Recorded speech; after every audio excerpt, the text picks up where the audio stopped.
The magic school test is about to begin. Students from every class were gathered on the same training field. The mission was simple: activate the visible zone and form a protection shield. Rumi, the teacher in rank 6, showed her level of power by creating a magic zone with a precision that nobody could imitate. She manipulated her magic in several ways: defense, attack form, cross form, detached form. The dream of every student from the weaker classes is to one day reach her level. Then it was the newcomer's turn. No noble family, no training, placed in class 7, the weakest class in the academy. All the students from the other classes had heard the rumors that he couldn't use any magic at all. When he stepped to the center and pulled off the defense form, everyone figured it was just luck. But when he did the attack form and the cross form, everyone was stunned because only students from the top classes can do that. But then he pulled a surprise.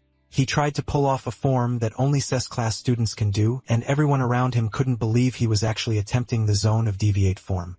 But the magic failed before taking shape, and everyone burst out laughing, whispering that a commoner would never pull off something that took years to learn. "What did you say, Nick?" The boy stood still for a few seconds and then tried again.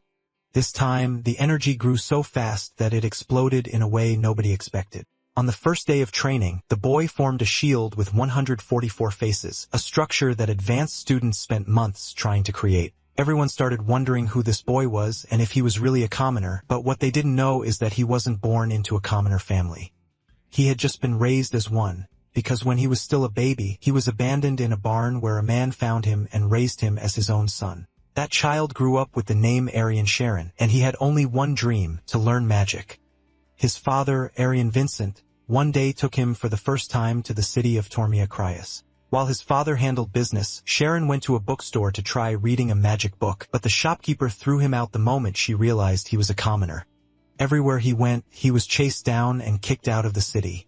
Pretty quickly, though, he managed to escape and hide from the authorities. Sharon came out of hiding to grab a shoe that had fallen off when he heard a word that caught his attention: magic. He pressed his ear against the wall and listened to a magic lesson happening on the other side. When the boy wondered if he would ever become a mage, the old man answered inside his mind that if he wants it, he can do it. The boy was in shock, not understanding how the mage had sensed him. In that moment, the boy made the decision that would change his life forever. When he reached the top of the wall, Sharon froze because it was the first time he had ever seen a magic academy and a mage. When the mage called everyone to class, he didn't think twice. He just jumped over the wall and walked in with the other students. This mage is Mary Alpheus, director of a magic school and a 4th-rank mage. The MC begged him to show some magic since he had never seen any. Alpheus was moved and put on a demonstration. He lifted all the students into the air with wind magic. Sharon was living a dream. When Sharon started falling, he was shaking so hard with fear that everyone burst out laughing. But he didn't care because he had just experienced something he never imagined possible. But that wasn't enough. Now the MC wants to learn how to cast magic. The old man explains that it's complicated, but Sharon kept pushing until a demonstration happened. A student performed the spirit zone and asked how many stones he had in his closed hand. The girl answered 6, and the MC saw that she was right. What the fuck was that? The old man explains that you need to concentrate as hard as possible until your mind expands and you can feel everything around you as if it were part of yourself. Sharon tried it right then and there. After focusing for a while, he opens his eyes and says he only heard sounds. The old man says that was expected and walked away thinking the boy had failed, but Sharon knew he had pulled it off. On his way back to his father, he bumps into a group of bullies. Just when he was about to get beat up, a girl appears like an angel sent from heaven to save him.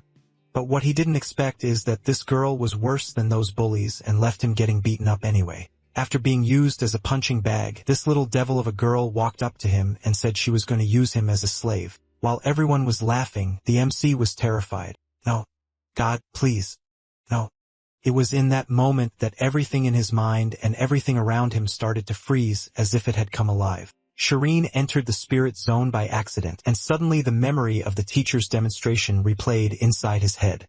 When he snapped back to reality, he unleashed an absurd burst of wind that sent everyone flying so high that when they hit the ground, they broke every bone on impact. Amy was shocked and demanded to know who he was. When the crowd started closing in, she took off flying to avoid being exposed. Shireen ran calling for his father, understanding for the first time how cruel the world really was. Now we move to the top-rank noble family, Carmies, where Amy arrives home.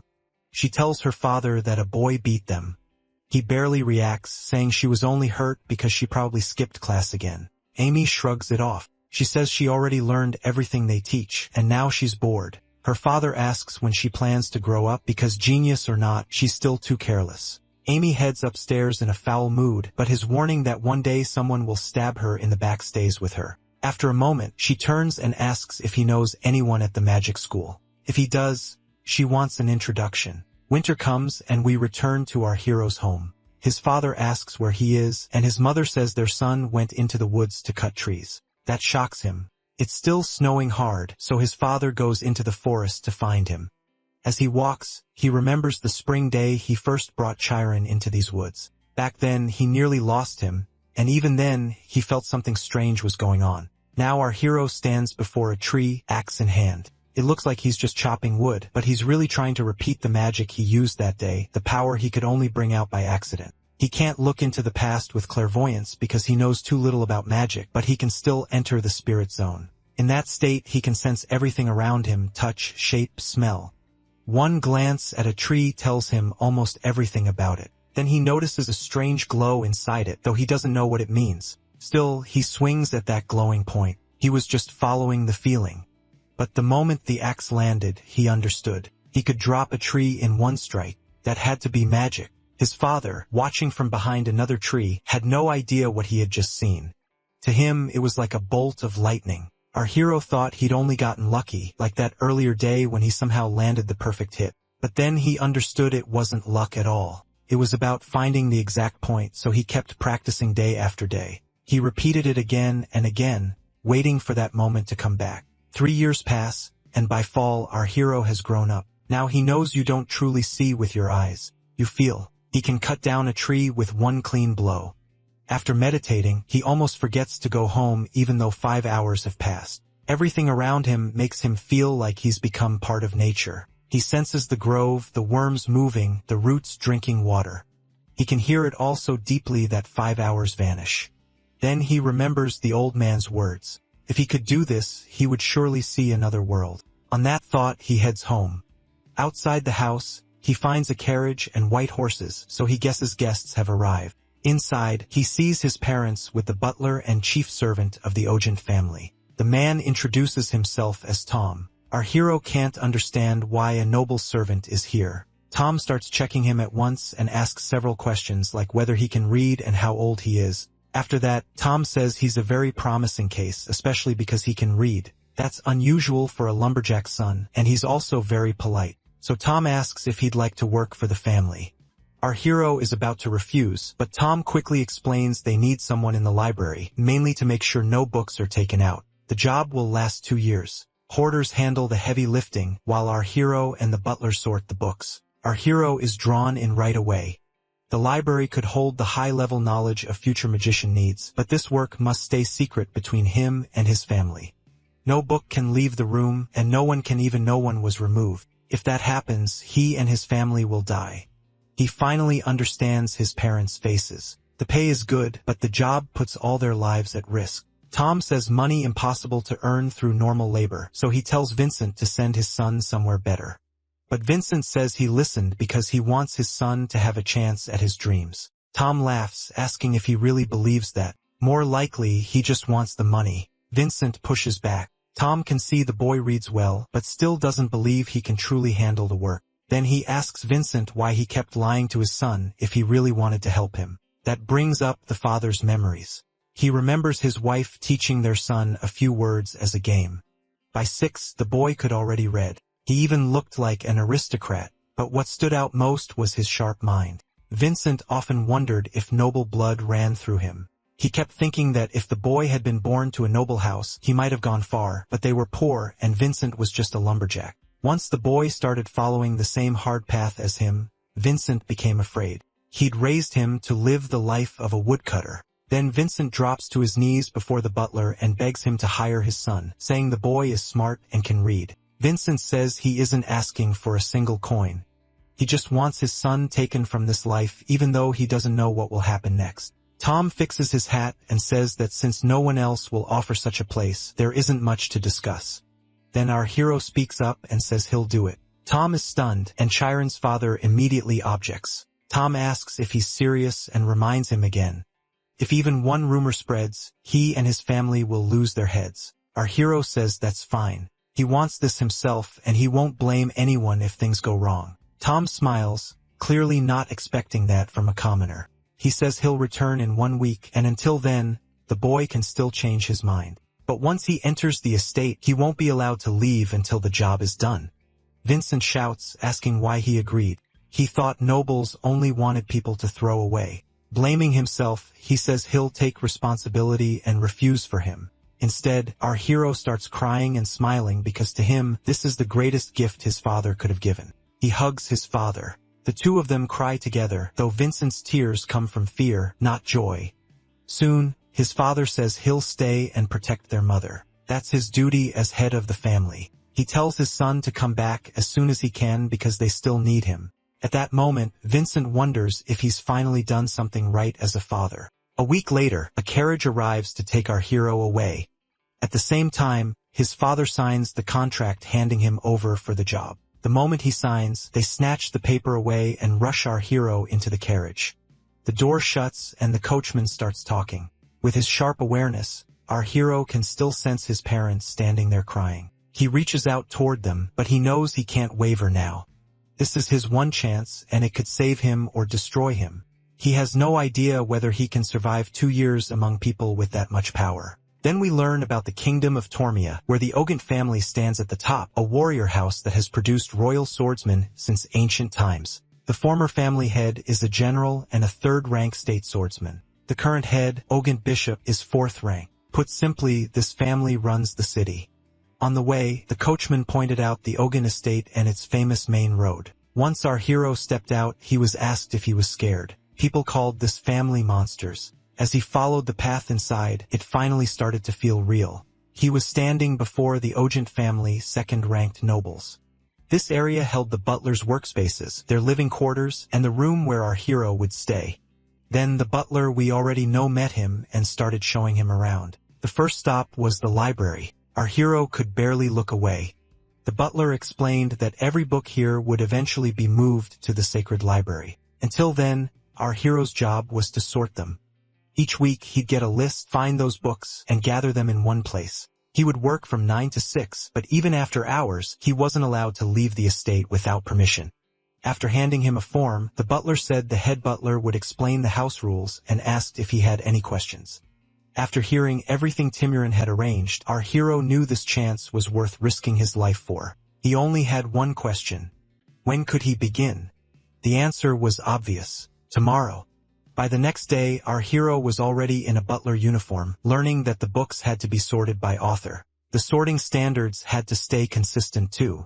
That mattered because subjects could overlap. A book on the history of swordsmanship, for example, could be judged in different ways. One person might file it under advanced sword arts, while another might place it somewhere more general. While building the system, our hero realized that all knowledge connects. The key link was history. It's the line that ties everything together. In that way, history becomes the backbone of knowledge. If you understand history well, learning every other field gets easier. Out of 10,000 books, about 850 were about history. To chase his dream of becoming a magician, our hero decided he had to read them all within 2 years. Then he snapped out of his thoughts and noticed the deputy head butler might be coming. Since his reading hadn't been officially allowed, he didn't want to be caught. Timurin simply remarked that our hero was hardworking and asked if he was staying late again. Taking it seriously, our hero stood at once and admitted he was. There was no praise. Timurin warned him not to let his condition get worse because he alone would bear the blame. Then our hero noticed Timurin step closer. He wondered if the man had seen what he was reading. Instead, Timurin only brushed the dust off his clothes and reminded him that this library reflected the family, so he needed to keep himself neat. If he looked sloppy, it could stain the Ogent family's image. He was also told to do something about his long hair. Our hero shook the whole time, but he gave nothing away. He understood the warning clearly. In this place, he had to watch himself for the next 2 years. He needed to be more careful so no one would have reasons to complain. He even thought about tying his hair back like his father. Still, a bigger problem remained. He could barely understand the book about the 3 empires and 7 kingdoms. Just learning Tormia alone was hard enough. So how was he supposed to grasp all of that? Did he need to memorize everything? Then he realized memorizing wasn't the goal. He needed to truly understand each line so he could use that knowledge anytime. One day he fell asleep over his books, and when Timirin came by, he noticed the mess around him. He also spotted the book our hero had struggled with for half a month. With a faint smile, Timirin asked the sleeping boy if he really thought he could succeed. If our hero had actually mastered those books, Timirin would have stopped him from reading them after work. But seeing this, he relaxed. Our hero just looked like a fool with oversized dreams. Even so, life in the Ogent library went on and 3 months slipped by. Our hero kept at it, and sorting books slowly became easier, even enjoyable. He learned more about butler duties and kept managing the book records. He even started speaking with the other butlers, including the ones who failed to return books. That taught him something harsh. When books went missing, it was the butlers and servants who suffered for it. What shocked him most was that the nobles barely cared about the library at all. Even so, the place still ran, and he realized that only happened because the commoners supported it with real effort. Those same commoners risked their lives over things the nobles wouldn't even remember. So our hero decided he had to become cold and make no mistakes. It seemed safer to live as if he were invisible. Right then, a black-haired boy burst into the library yelling that he wouldn't die just because he skipped training for one day. From what he knew, our hero recognized him as the youngest son of the Ogent family. The shouting made it clear he had run away from training, which was apparently a serious problem. He rushed up and told our hero to say he hadn't seen him. A bearded old man charged in after him shouting for his student. He asked whether a blue-haired boy, tiny as a peanut, had run in there. That description caught our hero off guard, but he acted clueless and asked who the old man was. The man answered in a rough voice that he was the sword master, the kind who could split that peanut in one strike. Then he told our hero to stop playing around and say where the boy was. Our hero immediately gave him up, saying the youngest son was hiding under the bookcase. The boy was furious. The master grabbed him by the shirt and dragged him out at once, clearly fed up with the brat's skipping training. He meant to beat some sense into him. Dragging the boy away, the master showed power on par with the family head, so our hero had no choice but to stay out of it. Rumor said that once the master caught someone, they might vanish for a month. As for our hero, his reading speed kept improving. The first book had taken him 20 days, but once he learned how to truly understand them, he finished 82 history books in 4 months. Just as he expected, the hardest part was only the beginning. After that, the book stopped feeling completely foreign.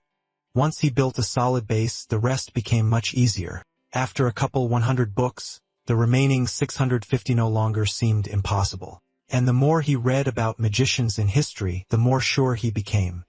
A scientist studies theories, but a magician turns theory into reality. In that sense, magicians and scientists stand on equal ground. The reason not every scholar becomes a magician is simple. They can't enter the spirit zone. So if our hero could connect his knowledge to that spirit realm, that would be the real beginning. That thought filled him with hope. Maybe he really could become a magician. Then the library doors opened, and the youngest son stormed in, still furious with him. He said he had endured that hell for one reason only, to kill our hero. Our hero was stunned by how stubborn he was. Still, he asked if this was really about what happened before. The blue-haired boy didn't hesitate. Of course it was. Did our hero know how much he had suffered? He climbed up and down a cliff over and over, and when his hands gave out and he thought he would die, the only thing that kept him going was his need for revenge. At that point, our hero could tell the younger son's anger was completely real, and it was honestly scary. The boy asked if he really thought this was just because of a little pain. No. He was furious because he had trusted our hero with a favor, and our hero sold him out. He said he had never seen such a coward. Pinned under that pressure, our hero thought about how people with power always shape the rules to suit themselves. But all he said out loud was, "What can I do to make up for it?" The boy only smiled and said an apology wouldn't be enough, then told him to follow. They went to the training yard where sword practice was held. The younger son said he'd teach him himself. Our hero figured he was about to get beaten badly. Still, he decided to take it, better that than dying after wasting the chance his parents risked everything to give him. A sword was tossed to him, and the younger son declared a duel. Now he'd make him pay for what he'd done. Our hero still didn't get why he kept calling him a coward, but the younger son was furious because our hero had let the master punish him. To him, our hero had turned his back on someone who needed help. Then his expression changed, and he said that no matter how his family treated him, he wouldn't be looked down on by anyone, not even our hero. He told him to attack first and said he'd only start after taking 3 hits. Our hero knew he belonged to the Ajnath clan, and even a wooden sword could still break bones. If that happened, how was he supposed to survive? So he decided to use everything he had learned. He only had 3 chances. His first strike failed. The younger son blocked it. Our hero couldn't even tell how. The second strike also failed, and the younger son mocked him, asking if he even knew how to hold a sword. But our hero ignored the insult and just counted his remaining blows. 1 left. He entered the spirit zone and started reading his opponent. The younger son noticed something was off. He moved to attack, then his sword suddenly snapped. He stared in shock. Our hero realized he had pulled it off. The first strike let him feel the sword, the second helped him read the timing, and the third did exactly what he planned. The thunderstrike he'd practiced for 3 years finally paid off. The younger son stared at him, unable to believe he could do that. Our hero said it wasn't some grand art. It was a thunderbolt. He explained that his father worked in the mountains and he used to help cut trees. Since he lacked strength, he made up for it with technique. Among lumberjacks, they called it thunderbolt. The younger son couldn't believe someone learned that just by chopping wood. After training with a sword for 15 years, he knew that kind of technique shouldn't be possible that way. Then a memory came back to him. Once, someone else had done the same thing at just 12 years old. Back then, they had seen the true talent of their family line and realized the second master was far beyond others his age. He had inherited all of his father's genius, and everyone celebrated him. But Rai could never catch up to his brother, and that drove him crazy. Now as he looked at our hero, he saw his brother in him. His mood turned sharp, and our hero had no idea what he'd done wrong. Then the younger son told him to shut up, pulled out an iron sword, and threw it over. He said the match wasn't over just because the wooden weapon broke. If our hero could destroy a sword like that, then he should be fought at his real level. They'd settle the winner in 1 month with real swords. Our hero's hands shook as he held it. This time he could really die. He begged the young master to rethink it, saying he hadn't really learned anything, but the boy wouldn't budge.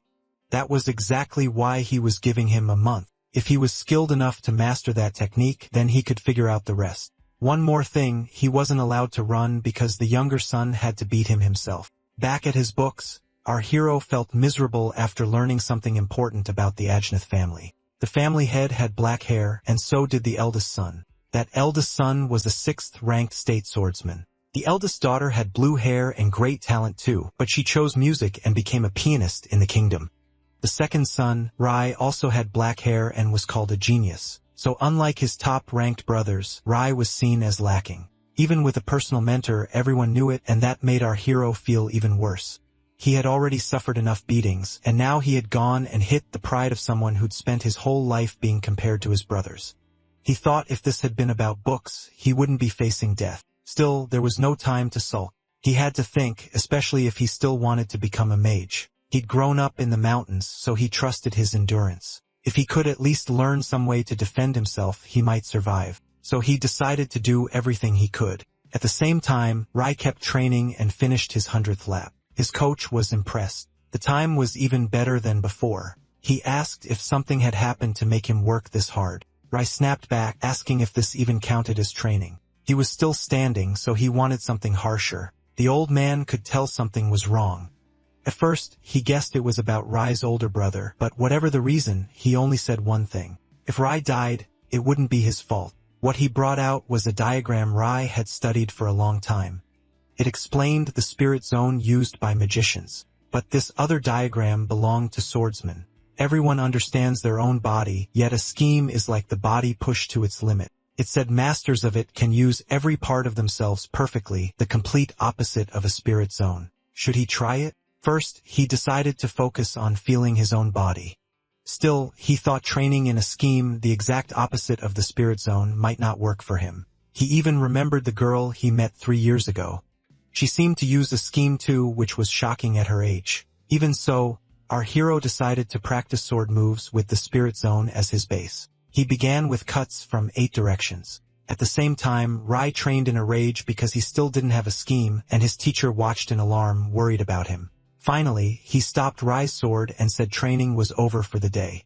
Then he asked what was going on, joking that Rai looked like he wanted to die by his hand. When asked what he knew, Rai said he didn't know what he was good at, only what he was bad at. His teacher replied that this was why he wasn't a genius. Rai was clearly offended, saying he knew exactly what geniuses were and what they excelled at. A genius moves without doubt, putting all their effort into what they do best. But what people like Rai really fear is the hard work needed to face what doesn't come naturally, the burning urge to quit what they can't do.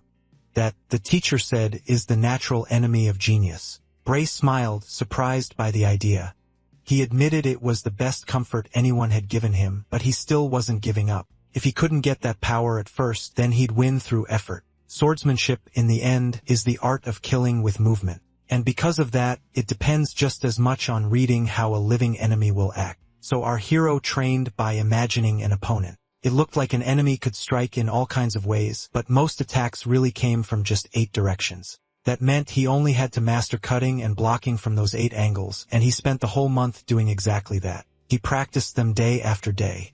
As soon as he finished one form, he moved right into the next step by step. Again and again, he repeated the motions until one moment he let go of the sword and understood something. Swordsmen choose a path of endless repetition, and in its own way, the sword is just as limitless as magic. Thinking about what was coming, our hero quietly asked for forgiveness because he likely wouldn't make it home alive. Even so, he had no regrets. Standing between life and death, he had still discovered an amazing new world. Soon, they arrived at the dimly lit Colosseum. Rai was already there waiting to start. He only asked our hero one thing. Was he ready?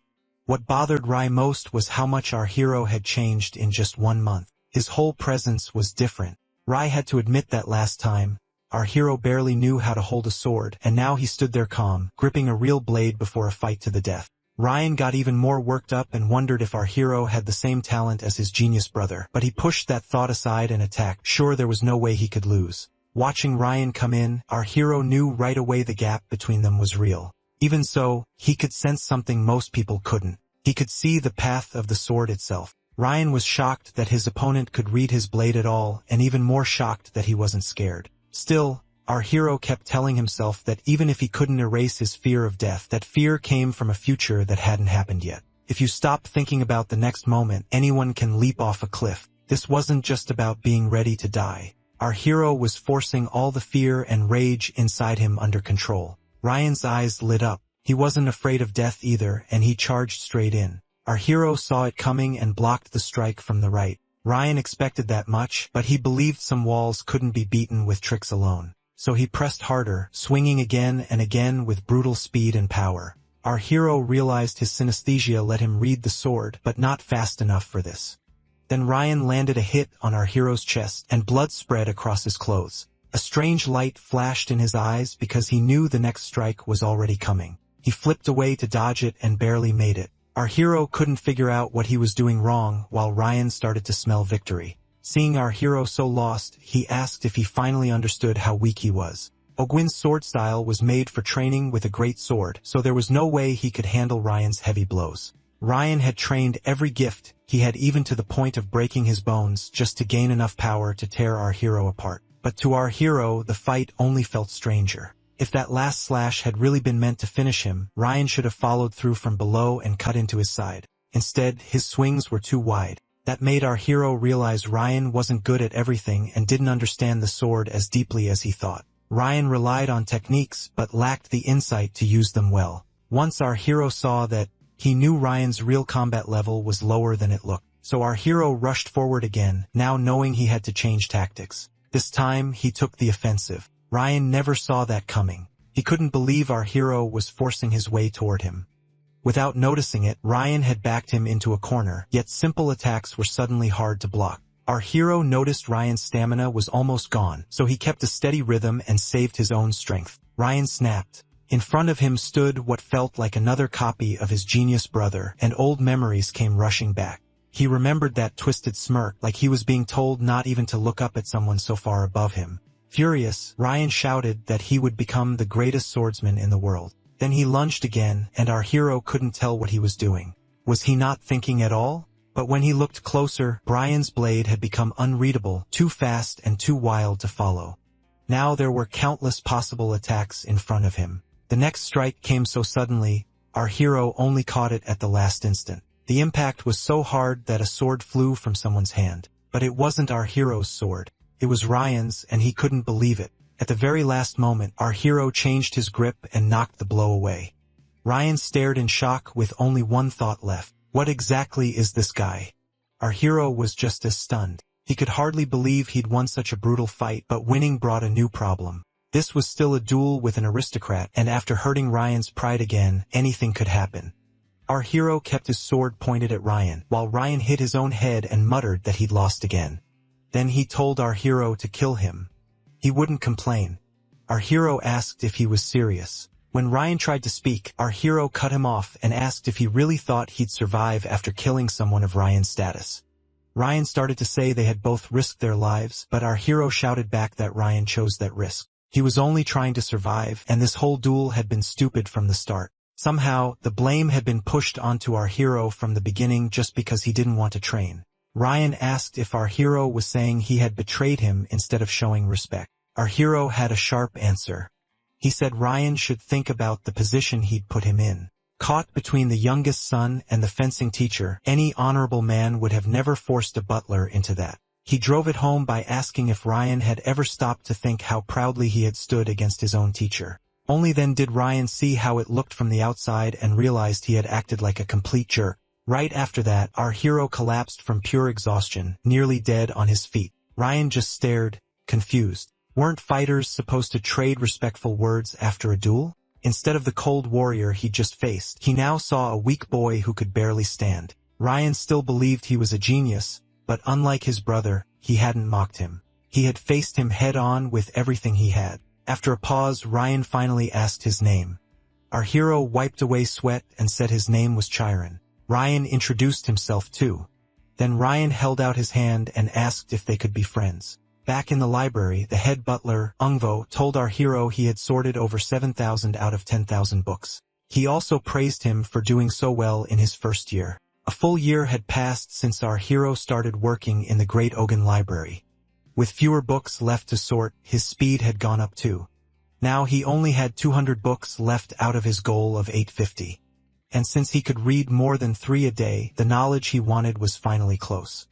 He had also kept training with the sword and learned more about the meaning of fear. Because of that, he felt his mental strength had grown. He truly believed he could have died that day.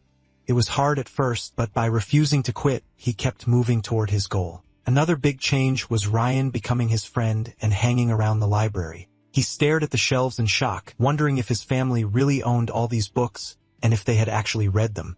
To our hero, this place was a treasure, but having a real friend mattered just as much. While working, he told Ryan that, of course, the library was full of use since Gale and the other young master came by often. Ryan thought being smart was cool. And after getting closer to him, our hero realized that despite his huge size, Ryan was gentle and sweet, to fit him as the younger son. But when Ryan started tossing books around, our hero turned pale. If even one got damaged, he felt like he was dead. Ryan tried to calm him down. He couldn't understand how a book could matter more than a person's life, and said even if our hero burned the whole library, he'd protect him. Our hero just held his head. Ryan would be easier to like if he kept quiet, but he never changed. So our hero told him he could only feel safe if Ryan stayed still, then asked about his training. Ryan shrugged and said it was just basic practice, so he told his teacher he'd train in the library for a while. Our hero asked what Ryan was waiting for. He was supposed to be training. Instead, Ryan whined that he was just a bored kid. Our hero had already noticed how lazy his friend was getting, and once Ryan started complaining, he never stopped. Still, 10 minutes later, our hero got him to sit down and study. If Ryan came here to learn, then he had to actually learn. Clearly annoyed, Ryan asked if Shuren really needed to read this many books just to become a mage. Our hero said yes. He was still behind since he never had the chance to study before coming to the library. Now he had read over 600 history books and knew almost everything in them. Ryan was stunned. He couldn't understand how our hero read so fast. They were the same age, but Sharon felt way more grown up. Ryan grabbed a book and said he'd read enough already. Just from the preface, it asked who would win, a magician or a warrior. The author had spent his life chasing that answer, but the book immediately wandered off into talk about the shining mountains of Artesian. Then it mentioned a man-eating tree living 6,000 meters up in those mountains. Ryan gave up right there, saying none of this was helping.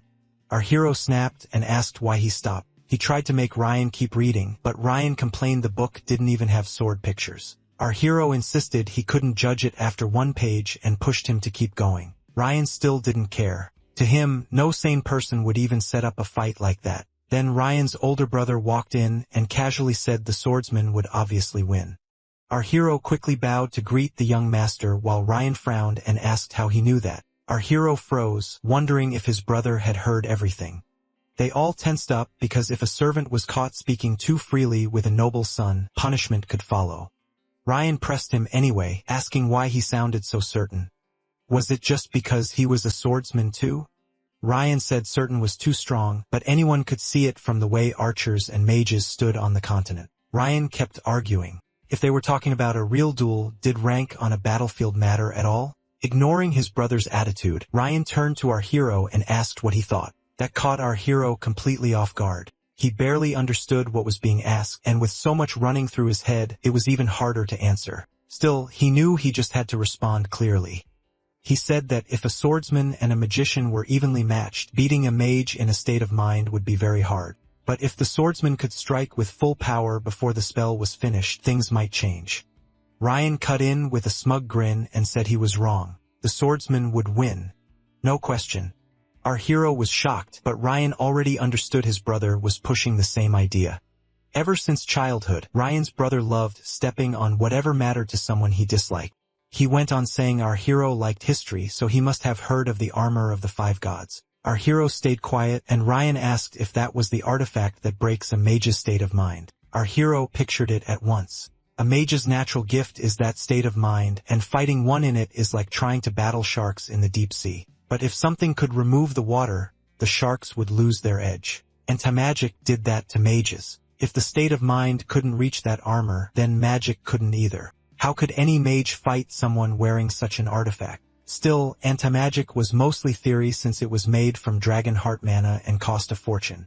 Its unstable nature made it even harder to perfect. Even Yakra, master of the oscillation equation, only brought the armor of the 5 gods to 65% of its full power. Each piece cost as much as a kingdom's yearly budget. Ryan got annoyed. If it was that impossible to get, then how was the swordsman supposed to be stronger? His brother said the funny part was that mages created anti-magic in the first place.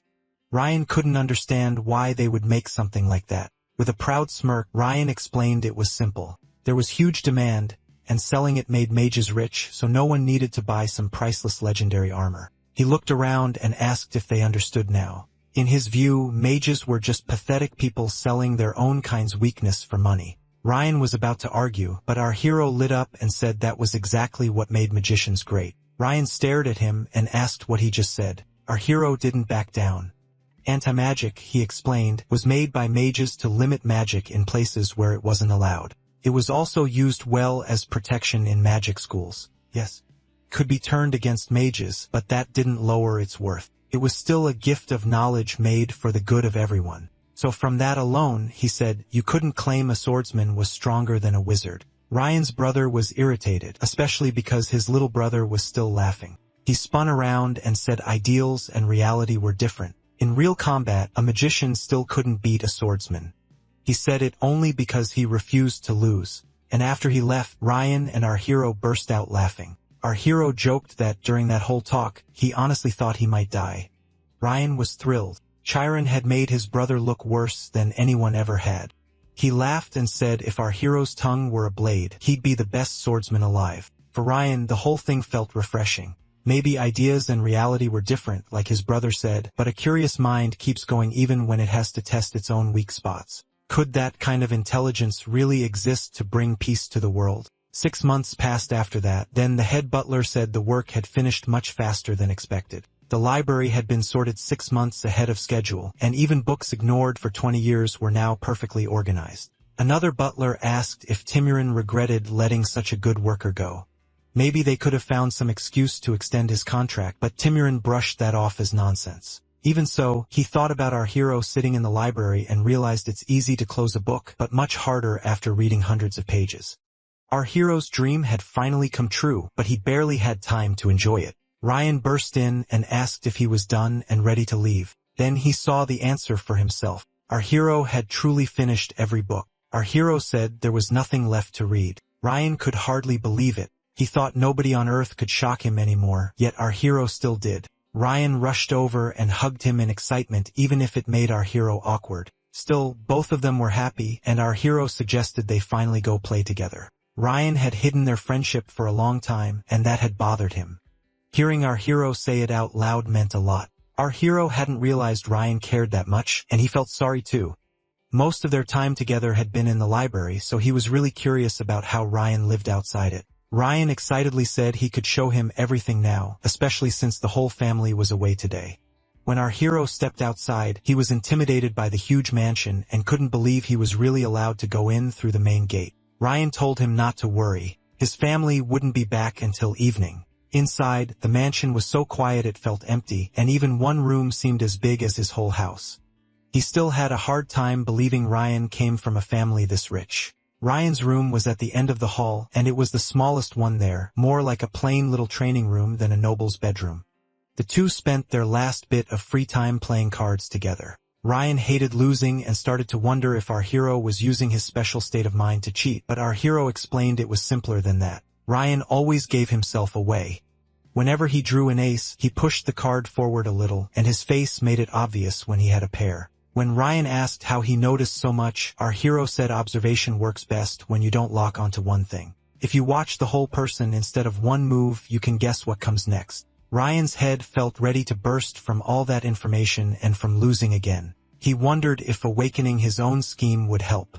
Our hero encouraged him since that was what helped him enter his own state of mind. Still, Ryan kept bouncing between understanding everything and understanding nothing. Then our hero spotted a novel by the window.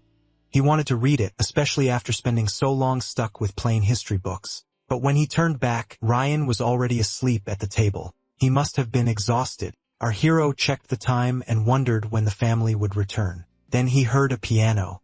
After a moment, he remembered there was only one person in the house who could be playing. It was the court pianist, Rena Ogent, Ryan's older sister. She turned and asked what he thought of the sonata. He froze, hoping she hadn't noticed him. Once he stepped in, she asked if he was new, and he explained he'd been sorting books in the library for a year. From her reaction, she already knew him by rumor and had heard he was smart for his age. Then she asked if he had ever played piano before. Our hero stayed cautious. A real expert was in front of him, and Ryan had called his sister the most dangerous person on the estate. Then she invited him over to sit beside her so she could teach him. He could barely believe she really meant next to her at the piano. She told him it was fine. No one would dare scold him if she gave permission. Seeing how firm she was, he knew he couldn't politely refuse. And honestly, when else would he ever get a chance to sit at a piano? She started teaching him the notes and how they worked. She showed him which keys to press and in what order, and he listened closely. He enjoyed it so much that she even praised him. After a while, he asked if he could try. She reassured him that everyone starts out badly.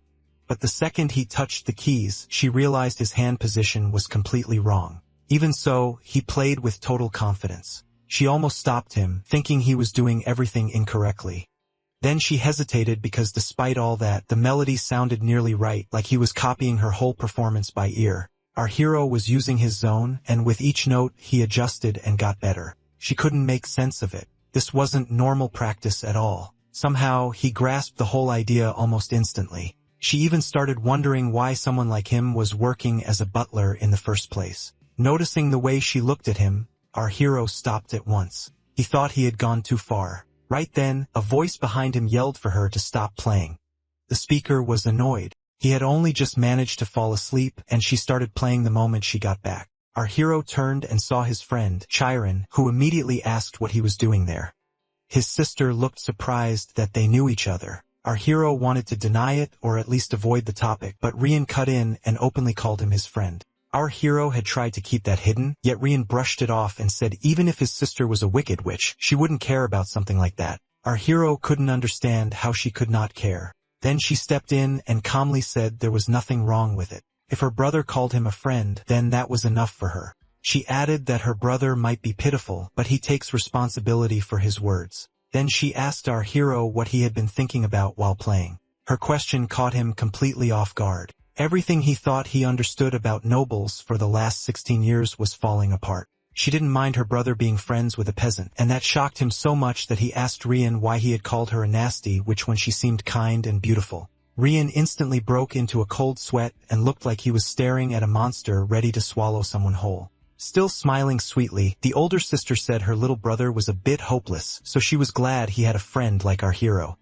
Rian then nervously asked why she didn't take him into the family since he was so cute. She stared at him, surprised he was acting close enough to offer her away like that. Rian quickly tried to backtrack and act like our hero was the one in danger, not her. Too late. She grabbed him by the neck and slammed him to the floor for speaking that way to a lady. Our hero just stood there stunned because every idea he had about noble behavior was getting wrecked. After getting beaten down, Rian asked why she was home so soon.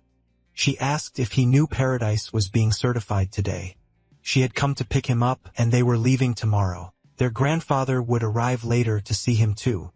Rian sagged at the news and muttered that it really was time for that certification. Our hero didn't understand it yet, but he could see how upset his friend was. The certification was an official standard for archers and mages recognized not just in the kingdom but across the whole continent. Every year, around 1,000 people took the test, but only about 20 passed. There were also unofficial licenses. For example, graduating from a kingdom-approved school like the Academy of Magical Theists could make someone an uncertified 10th rank mage. After that, they could raise their rank by earning achievement points through guilds and associations. But since most people chase money and fame, the official certification still matters far more. It was amazing that Rian's brother, Rai, was taking the test at only 18. Rian just said geniuses are different, especially when their family backs them all the way. His sister didn't tease him about it. Instead, she told him to stay strong, patted his head, and said she was going to make dinner herself since seafood had arrived from the king's palace. Before leaving, she smiled at our hero, said it was nice meeting him, and asked if they would see each other again. He was completely taken by her and started wondering the same thing. The problem was that he was leaving the mansion tomorrow. Then he asked Rian if his sister had a boyfriend. He instantly tried to cover it up, saying it didn't matter and he was only curious, then begged his friend to forget he asked. But Rian was already grinning. He took off at once while our hero dropped to his knees, begging him to stop. Our hero chased after him down the hall thinking Rian had looked depressed a second ago, and now he was full of energy again. Rian ran to the stairs and shouted through the whole mansion, asking if his sister had a boyfriend. Sharon immediately tried to shut him up. The servants were left confused, trying to figure out what they were yelling about. His sister, though, calmly told everyone not to mind them. She said they were just kids messing around, then told the staff to prepare the fish and head to the kitchen, but someone else had been watching the whole scene.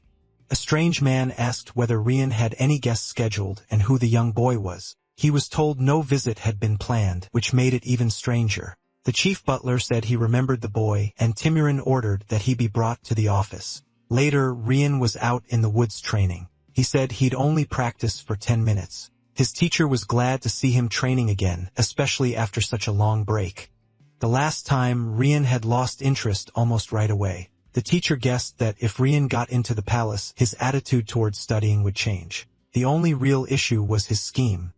Then while Rian was distracted, the butler rushed over and told him to return to the palace. Rian asked who wanted him.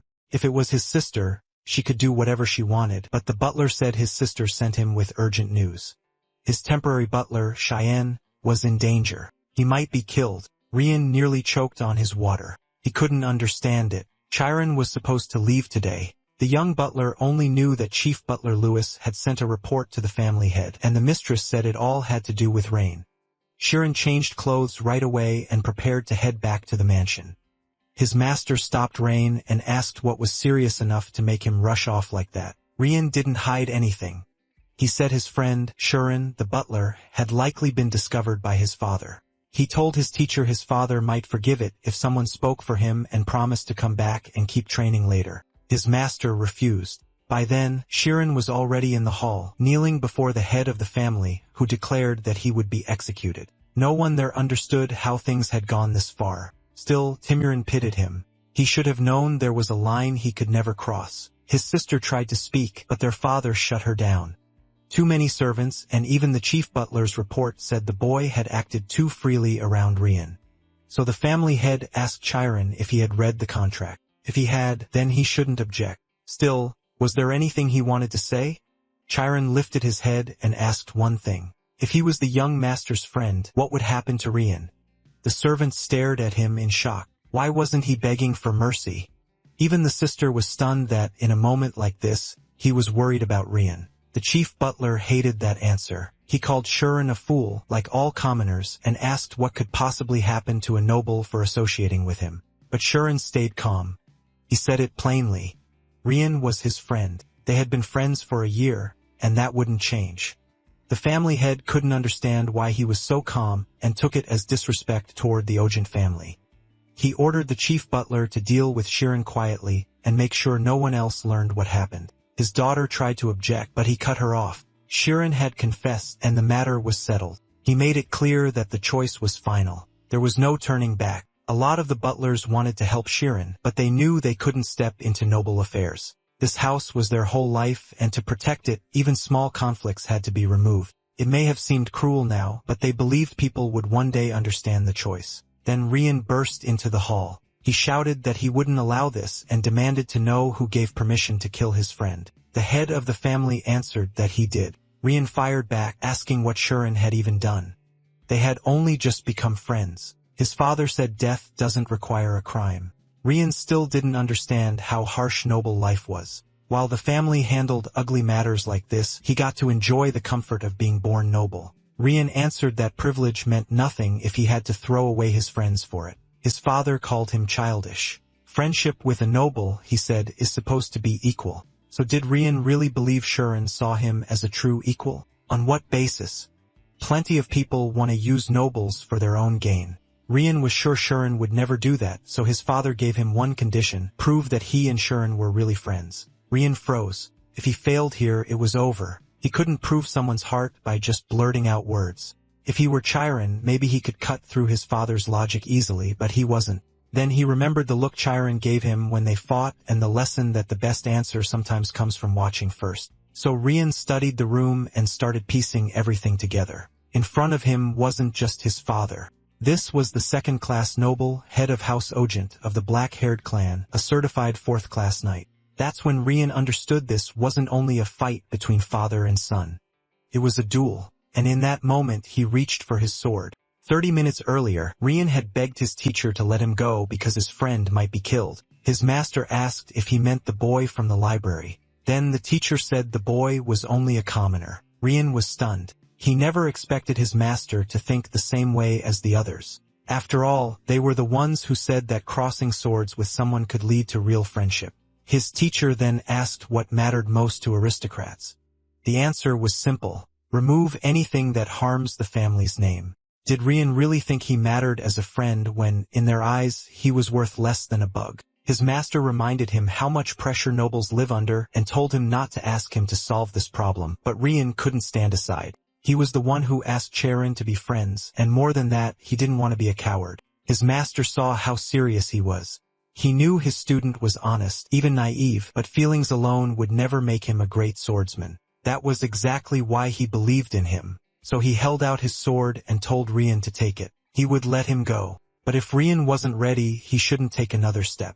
Rian accepted and said he would never forget this. His teacher left him with one final thought: abandoning a friend is like abandoning part of yourself. Now Rian knew this was a sword fight and his own life could be on the line. He gave a short laugh. His father had almost cornered him again. But if his father wanted proof, Rian had only one answer. Believing Shirin was his friend was proof enough. The family had said this wasn't about money. Noble honor was already sinking, and he was willing to cast off even his own son to keep the family from falling further. Everyone was stunned by those words. Rian bowed and said that if protecting his friend meant leaving the family, he would accept it. His father told him to raise his sword. If Shirin truly was his friend, then he should be ready to risk his life. Rian slowly drew the blade. That shook his father. He never imagined his son would stand with a sword in hand before him, but Rian said he wasn't aiming it at him.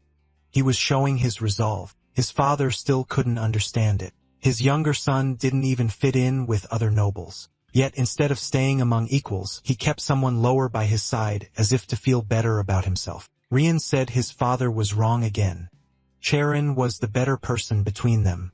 All Rian wanted was for his friend to shine even brighter. The family head pointed at Charon and demanded to know what he had done to make his son act like this. How had he convinced him to become friends? Charon tried to answer that he had done nothing, but Rian cut in and told him not to say a word. He said he would protect him. Charon told him to calm down. This was his burden to carry. When Rian first asked to be friends, Charon had known a day like this might come, a choice between friendship and his life. Even if he died here, he said, he would never regret being friends with someone like Ryan. The words hit so hard that even Ryan started crying. He answered that this was exactly what he wanted to say. Banishment or not, they would still be friends. Everyone watching was reminded that no matter their title, they were still people with real feelings. A true friend is someone who never turns away, and everyone either has a friend like that or wishes they did. Then the family's grandfather arrived. He barked at them for putting on such a scene, then laughed at how wild young people could be. His sister relaxed at once. Sure, things would be okay now. The family head had expected him later, but the old man had come early after his companion ran off with a young maid. Charon could hardly believe it. This was General Tormia himself, a third-degree swordsman and Rian's grandfather. He took his seat and remarked that the hall was just as noisy as ever, adding that youth really is the best time of life. The family had looked completely thrown off now. He insisted nothing was wrong. This issue had already dragged the family's image through the mud, but Grandfather Reyna said not to rush. He had watched everything from behind the scenes, and since so many people clearly had something to say, they should hear them out. The first to speak was the eldest daughter, Reyna. She said that even though she had only met Charon yesterday, she could tell he was bright and talented. On top of that, he had followed every rule of the contract and was supposed to leave today anyway. With all that in mind, it was hard to claim Charon had evil intentions toward Rian. So in her view, his actions were not some stain on the family's honor or name. After hearing his granddaughter, Grandfather turned to his other grandson, Rai. Rai started by saying he didn't like the boy, and that made his father happy for a second. Then he added that it didn't matter. His father was stunned and asked what he meant. Rai made it clear. Even if he disliked him, he had no right to choose his brother's friends.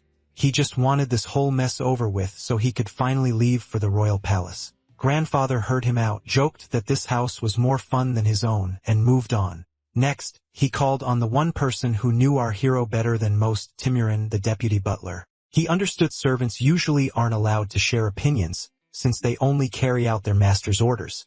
Still, Timurin said Charon had done every task perfectly and even finished 6 months early. The chief butler got angry, but Grandfather cut in and asked if he knew about the boy's friendship. Timurin said he only knew Charon spent a lot of time with the young master. He didn't know they were friends, but he added that if Charon were just some ordinary child, he never could have sorted 10,000 books. By then, everyone could feel the tension easing. The only one still pushing for punishment was Charon's father. That's when Grandfather said he couldn't allow it. His granddaughter looked confused, but the father was suddenly pleased. Grandfather explained that, yes, Charon and Ryan were true friends, but this still had to end. If it kept going, rumors would spread, and their enemies could use that as a weakness. Everyone in the family held an important place in the kingdom. Even Rai had a certification test ahead of him. Grandfather said a family this big carried heavy burdens. He called Chiron a smart boy and said he should understand. Then he looked straight at his grandson. He could tell Raihan was serious. Still, Grandfather said he didn't yet understand how much weight came with countless lives depending on a family like this. Then he asked Chiron what he thought. He knew our hero had taught Ryan what real friendship was, but could he end it here? Chiron answered that he couldn't. That shocked everyone. Chiron went on. If he truly became a burden to Ryan, then he would never see him again, but that still wouldn't stop him from calling Ryan his friend. They were friends, and with that in mind, he would obey whatever they decided. Ryan was hurting. Even if Chiron survived, losing him would still break him. Deep down, he knew leaving his friend would be like losing part of himself, so he refused to accept it. He drew his sword, and his sister yelled for him to stop. Too late. He drove the blade into the floor and declared that he, Ryan Ogent, third son of the Ogent family, would become Chiron's sword from this day on.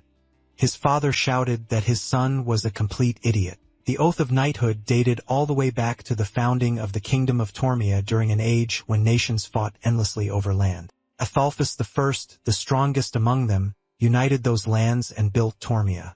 But the new kingdom still had to deal with powerful neighboring states, so defeated kings were allowed to keep ruling their territories. And from that came the famous Knight's Oath. In exchange for swearing to serve only one lord as that lord's sword, they were granted noble status. That was how the nobility began. So taking this oath was no small thing. Everyone was stunned. Ryan, though, looked satisfied. Now no one could make him take it back. Our hero rushed over and asked what he had just done.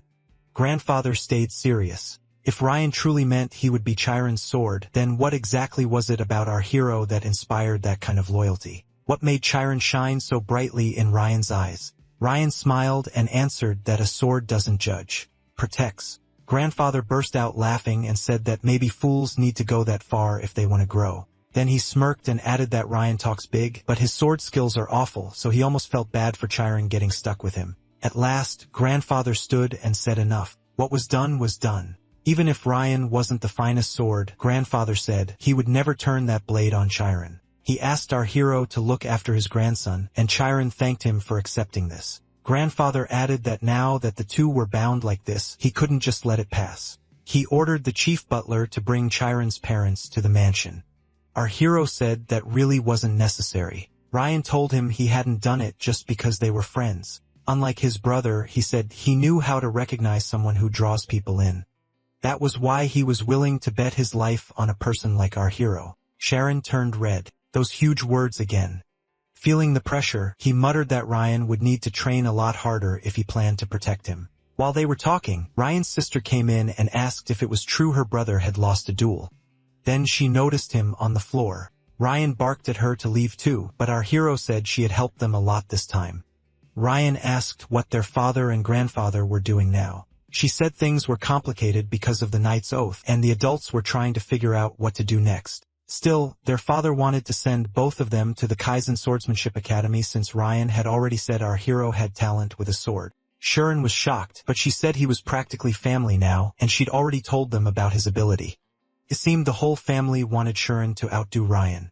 Ryan yelled that he was being sent to school right when he could have spent all day playing with Sharon. While his sister hit him for that, he blurted out that Sharon would become a mage because he had awakened the spirit state. She froze, then started thinking hard. Had her brother really sworn himself to a future mage? Wouldn't that make a swordsman look weaker than a wizard? Ryan's only answer was to tell her to get out, then it clicked for her. During their last fight, our hero had used the spirit zone. That was why he won. He could read and predict every attack. She praised that trick highly, saying even she never would have expected it. Our hero wondered how that was possible, and she told him he was amazing. She'd learned at school that the stronger your focus, the stronger your spirit zone, and reaching that level while holding a sword was incredible. Sharon just stood there confused. Both Ajins could tell that if our hero stayed this awkward, he'd never get a girlfriend. So his sister broke the silence and said she'd talk to grandfather. After all, Sharon's future now depended a lot on whether Ryan would attend sword school. Ryan jumped up and asked what would happen to his old teacher. His sister replied that Master Keith already knew everything. Because of that, he had decided to end Ryan's training contract tomorrow and give his farewell speech in the morning. Ryan couldn't believe it. For all he knew, the teacher might already be gone.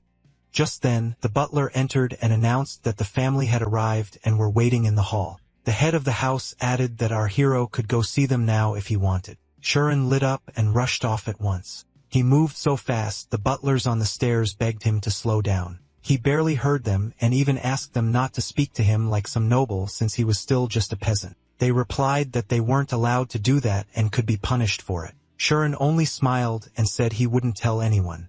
He opened the waiting room door, saw his family, and ran straight into their arms. Looking at them closely, he noticed how thin they seemed. They must have spent the whole night worried he wouldn't come home alive. His mother, crying, insisted that she and his father had been fine and had plenty to eat. Then his father asked why he hadn't come home sooner if his work was already finished. Was the family keeping him there on purpose? Chiron quickly said it wasn't like that at all. They had simply offered him a great chance. When his parents didn't understand, he told them everything that had happened. They were stunned. Just from working in the library, their son had found a friend who gave him a knight's oath, but his father still needed to hear it clearly.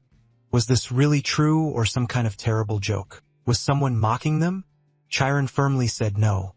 Every word was true. His father immediately grabbed him in a crushing hug, saying he knew no one stayed the same after entering a noble house. At that moment, the head of the Ogent family, Biscoff, arrived. Ryan and Rihanna stood behind him. Chiron's parents could hardly believe their eyes. They quickly stood and bowed, asking why someone so important was treating them this way. Biscoff asked if Chiron had already explained everything.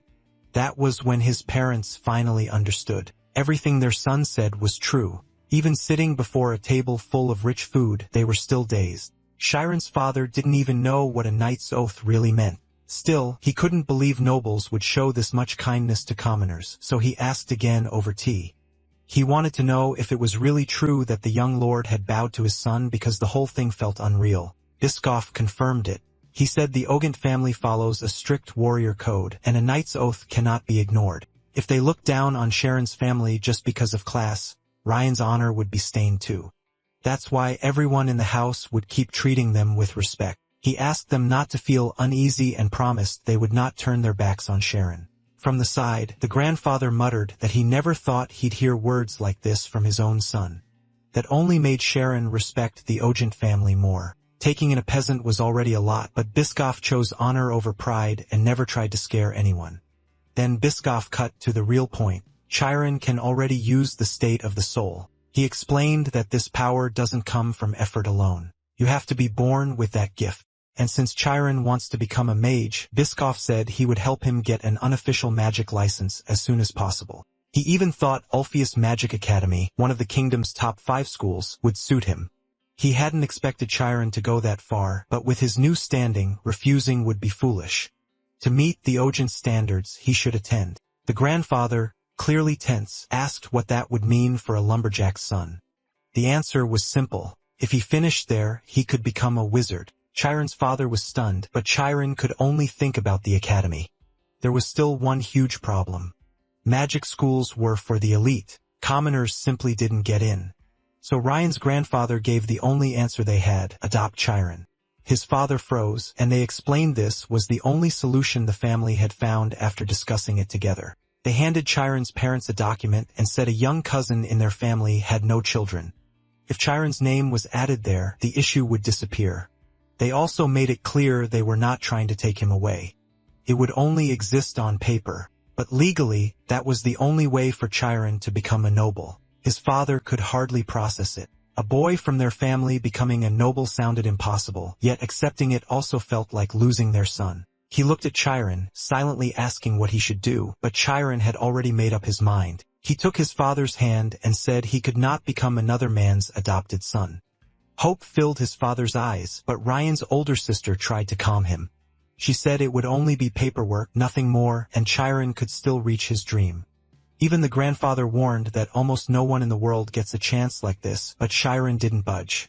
He said if becoming a mage meant changing fathers, then he would rather stay a peasant. The grandfather snapped that commoners aren't accepted into magic academies, but Chiron answered that if that was the price, then he simply wouldn't go.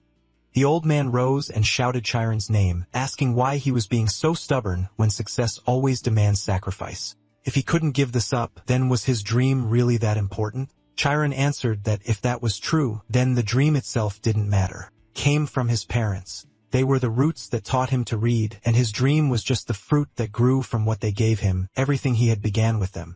One chance in front of him could never outweigh all the chances his family had already given him. Giving them up would be like drying out and dying. He was thankful for the offer, but the only parents he had were the two standing beside him. The whole room fell silent. The grandfather couldn't tell if this came from morals, guilt, or something else. Then Chiron's father suddenly said they should go ahead and adopt him. The grandfather objected at once, saying Chiron's own feelings had to come first. But then Chiron's father said something nobody expected. Chiron was not his real son by blood. His mother was shaken that he said it out loud, and Chiron was confused too. Vincent went on. He said he and his wife had never been able to have a child, and then one day Chiron came into their lives. He always believed the boy must have been born to nobles. A child that fine didn't belong to a man like him, but joining another family wouldn't erase where he came from. Biscoff questioned it for a moment, but thinking back, everyone knew Sharon never really looked like the son of woodcutters. Still, hearing it out loud sounded almost like a rejection. Sharon asked how his father could say something like that without talking to him or the rest of the family first. Vincent replied that now his son was grown, he deserved to know.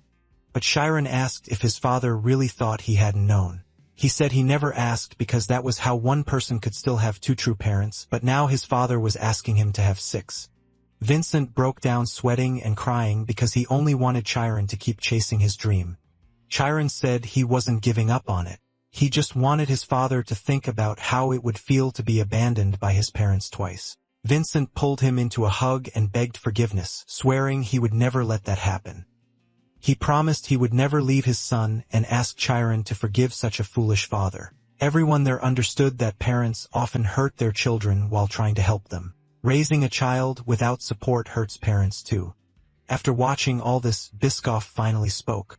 He said Althea's Magic Academy had a few special arrangements, and maybe its headmaster would agree to one. The grandfather couldn't imagine a man like that agreeing to anything, so he asked why Althea's would ever owe him a favor.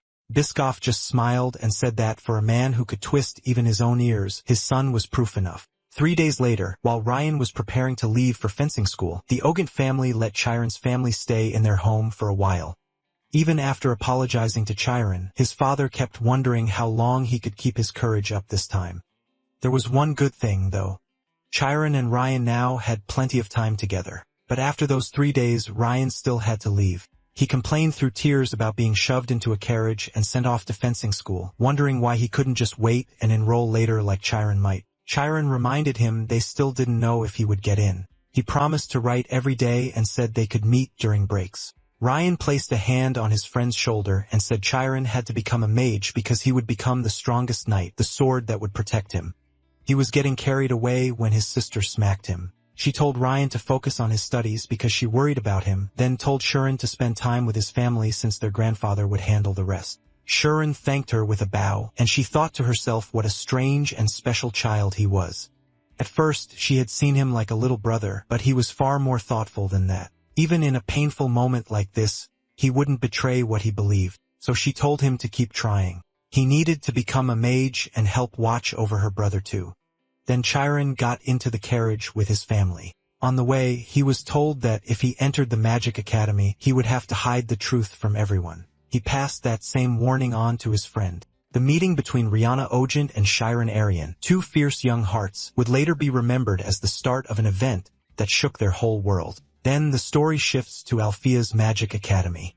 Grandfather Ogwenta sat with his tea and asked what was wrong since the man across from him had been thinking in silence for half an hour. It was the old man we met long ago. He said that even after 50 years of friendship, he still couldn't accept this request. He'd already suffered enough because of Ogenta in their younger days, and he wasn't about to bend the rules now. Special agreements weren't made to rescue noble plans.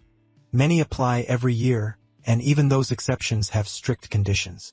Ogenta thought his old friend was being stubborn on purpose, making him wait even though he clearly already had an answer. So he finally said our hero wasn't an ordinary kid at all, and that caught the headmaster's interest.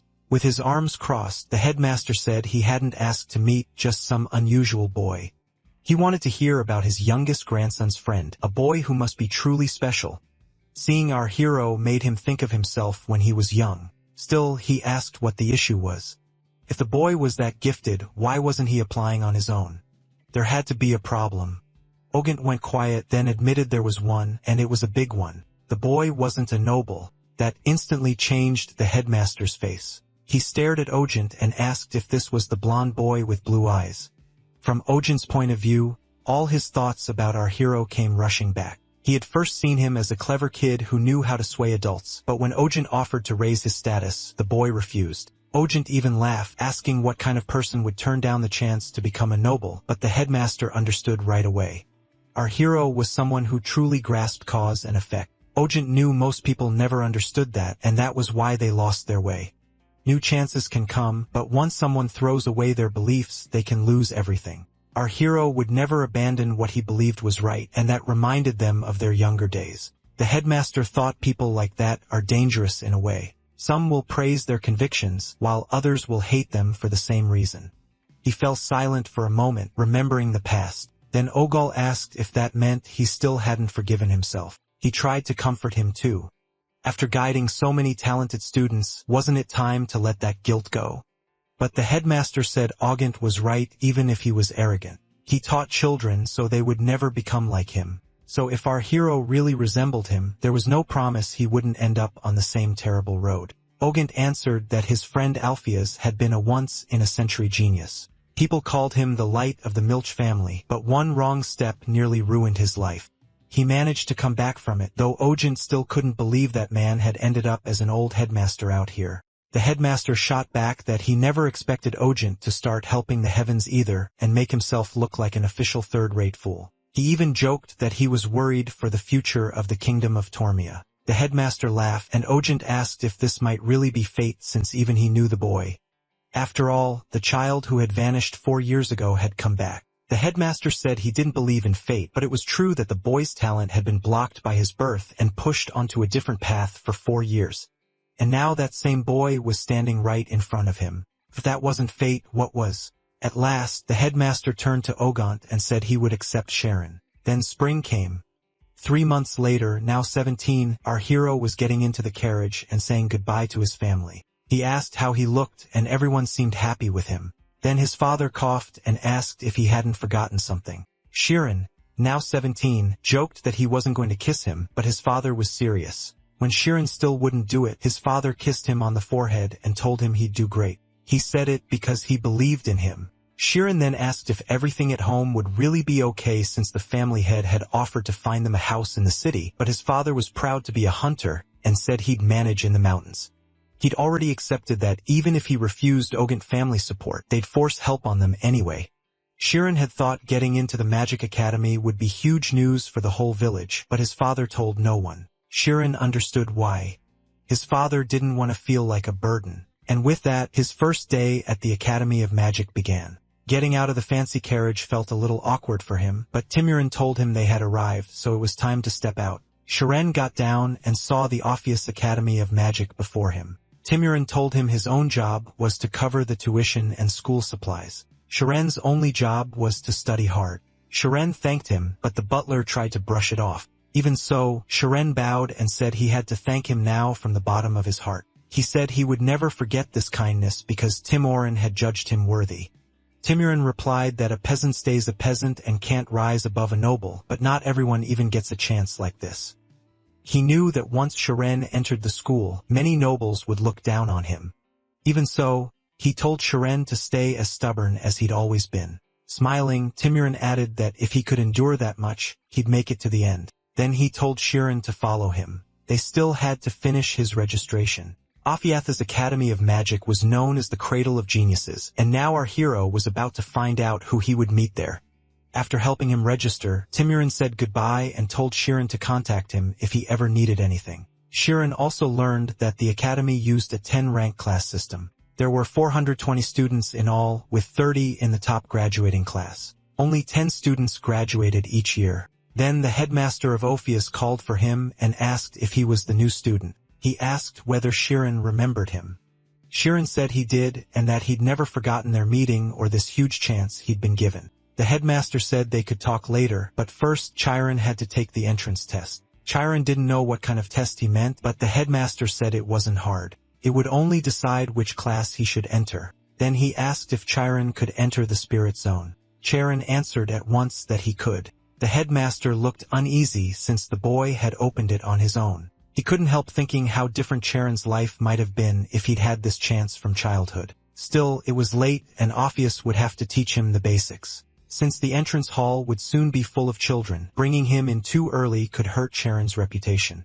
So the headmaster came up with another idea and asked if he wanted a quick tour first. As they walked the halls, Chiron noticed strange things, but the headmaster drew his attention to the classrooms. He explained that beginners studied in the lower ranks from 10th class up to 8th. Chiron couldn't stop staring at all the students using magic, but the headmaster said the next place was a little different. They moved on to the higher classes, rank 7 through 4. The mood there felt completely different.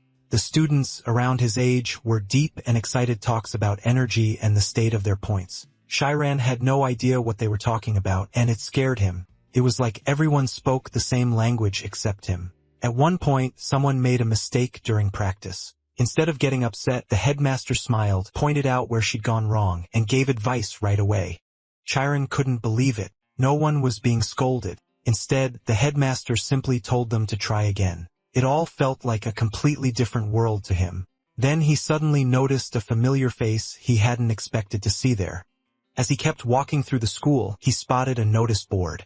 It showed the rankings for the middle classes, and the first name that caught his eye was a noble girl in first place. Shiran was excited. Everyone listed there had trained abilities like his, but one name stood above the rest, Karmi's. That made him want to compete even more because here he'd be starting over from scratch.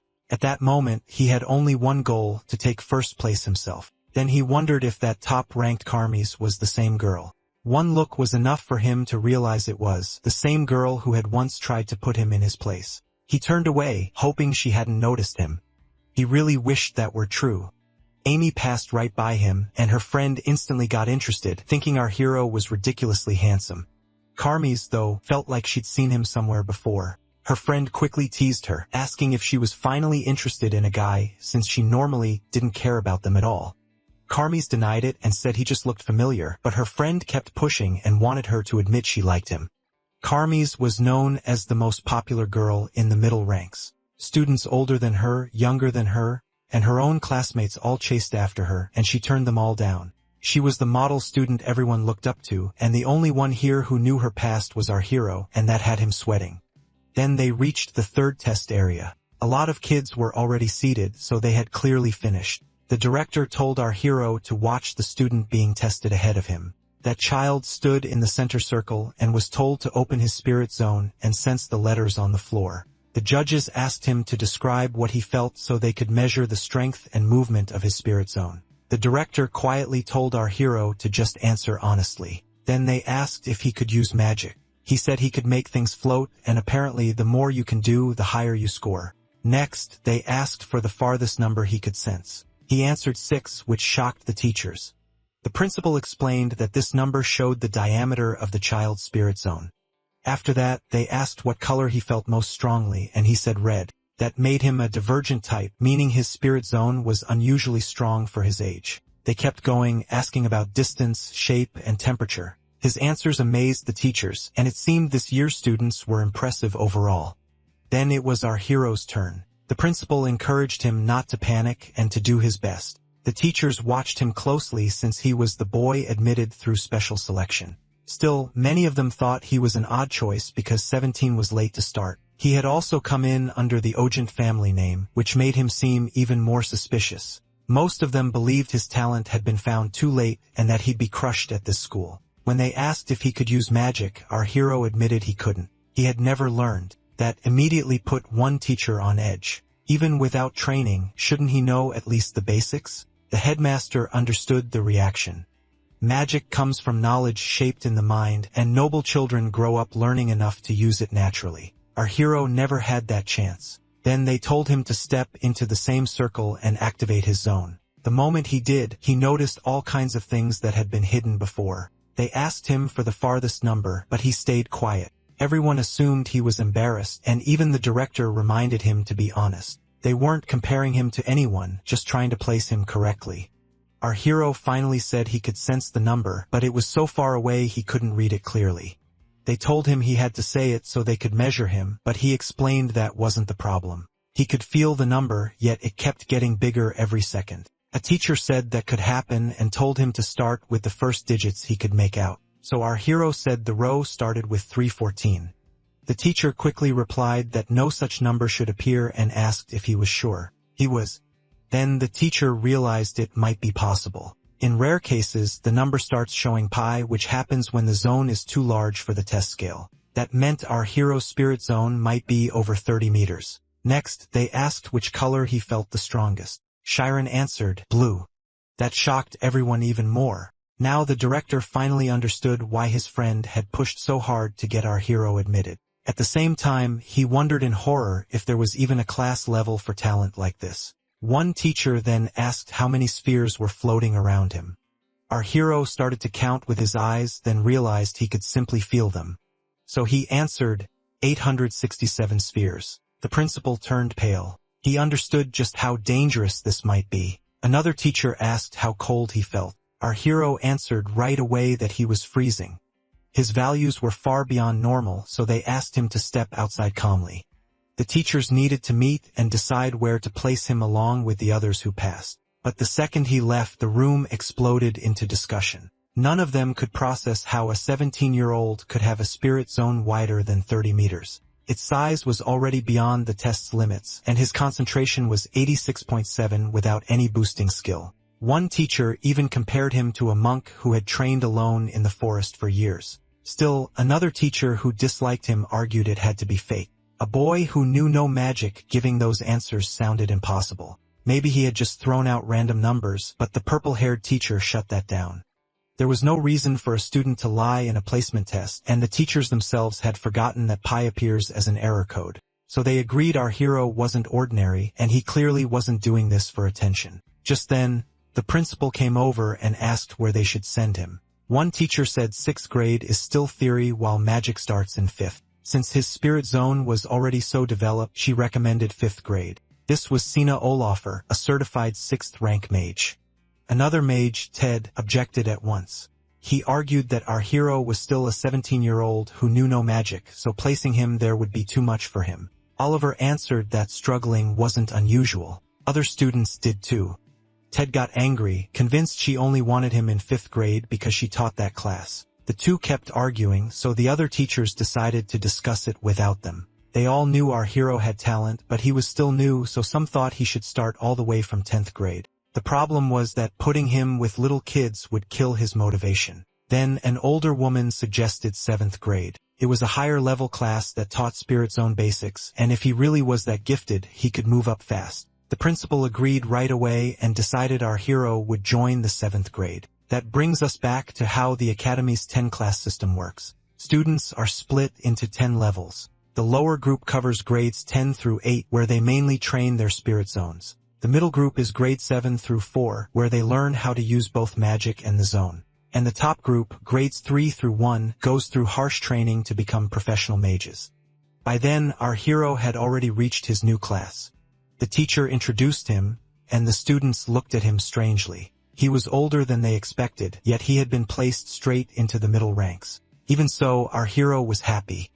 He had finally entered the Magic Academy he had dreamed about his whole life. The academy itself covers 75.42 kilometers of mountain land. It also has more than 33 buildings and 40 training centers plus the dorms.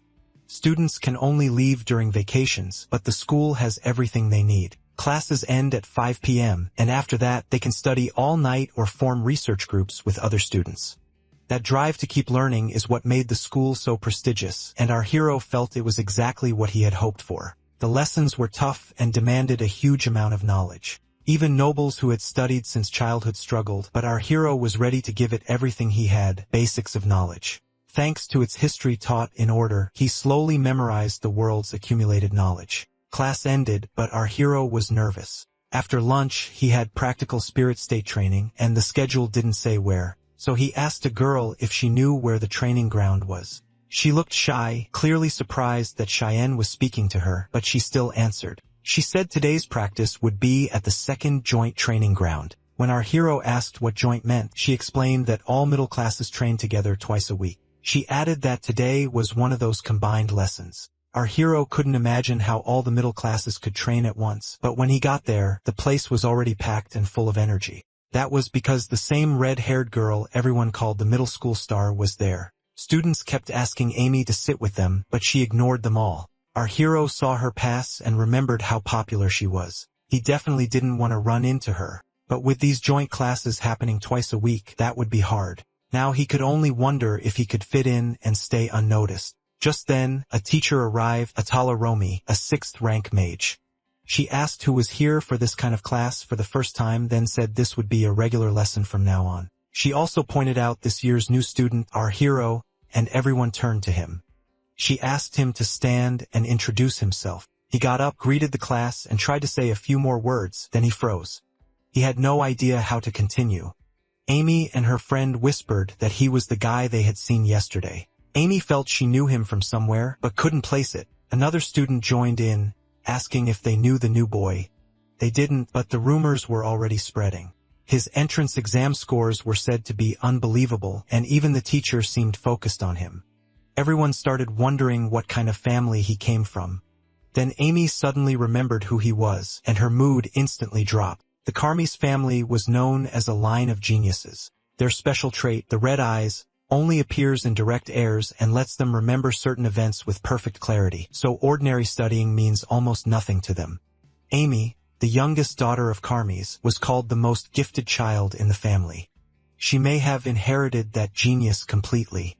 Since she was little, everything came easy, and winning had become boring. That was exactly why she got so frustrated. Her family hardly had to help her with anything, and she grew up thinking she could do whatever she wanted. Then one day, her whole world changed when she ran into a peasant boy in an alley. Her friends noticed something was off, but Amy quickly brushed it off, saying her shoes just hurt. She looked back at our hero and still couldn't believe it. Her red eyes never got memories wrong. She had always assumed he was a noble, but now he seemed to be a commoner. How did he get into the academy? Worse, that old encounter was a secret she never wanted brought back. Amy had worked hard to erase every trace of that past, so one thought hit her hard. Did he remember her too?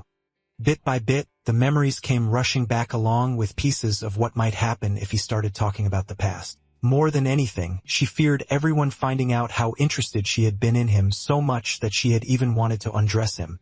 Amy quickly realized she had to stop this somehow. Meanwhile, our hero felt a chill, like he could sense her staring at him.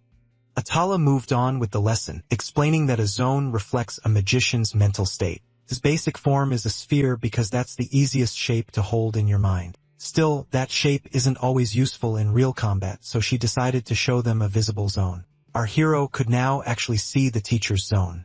She repeated that the sphere was only the starting form. To make it clear, she chose to demonstrate it herself. First, she made a target beside her, then cast magic at one farther away.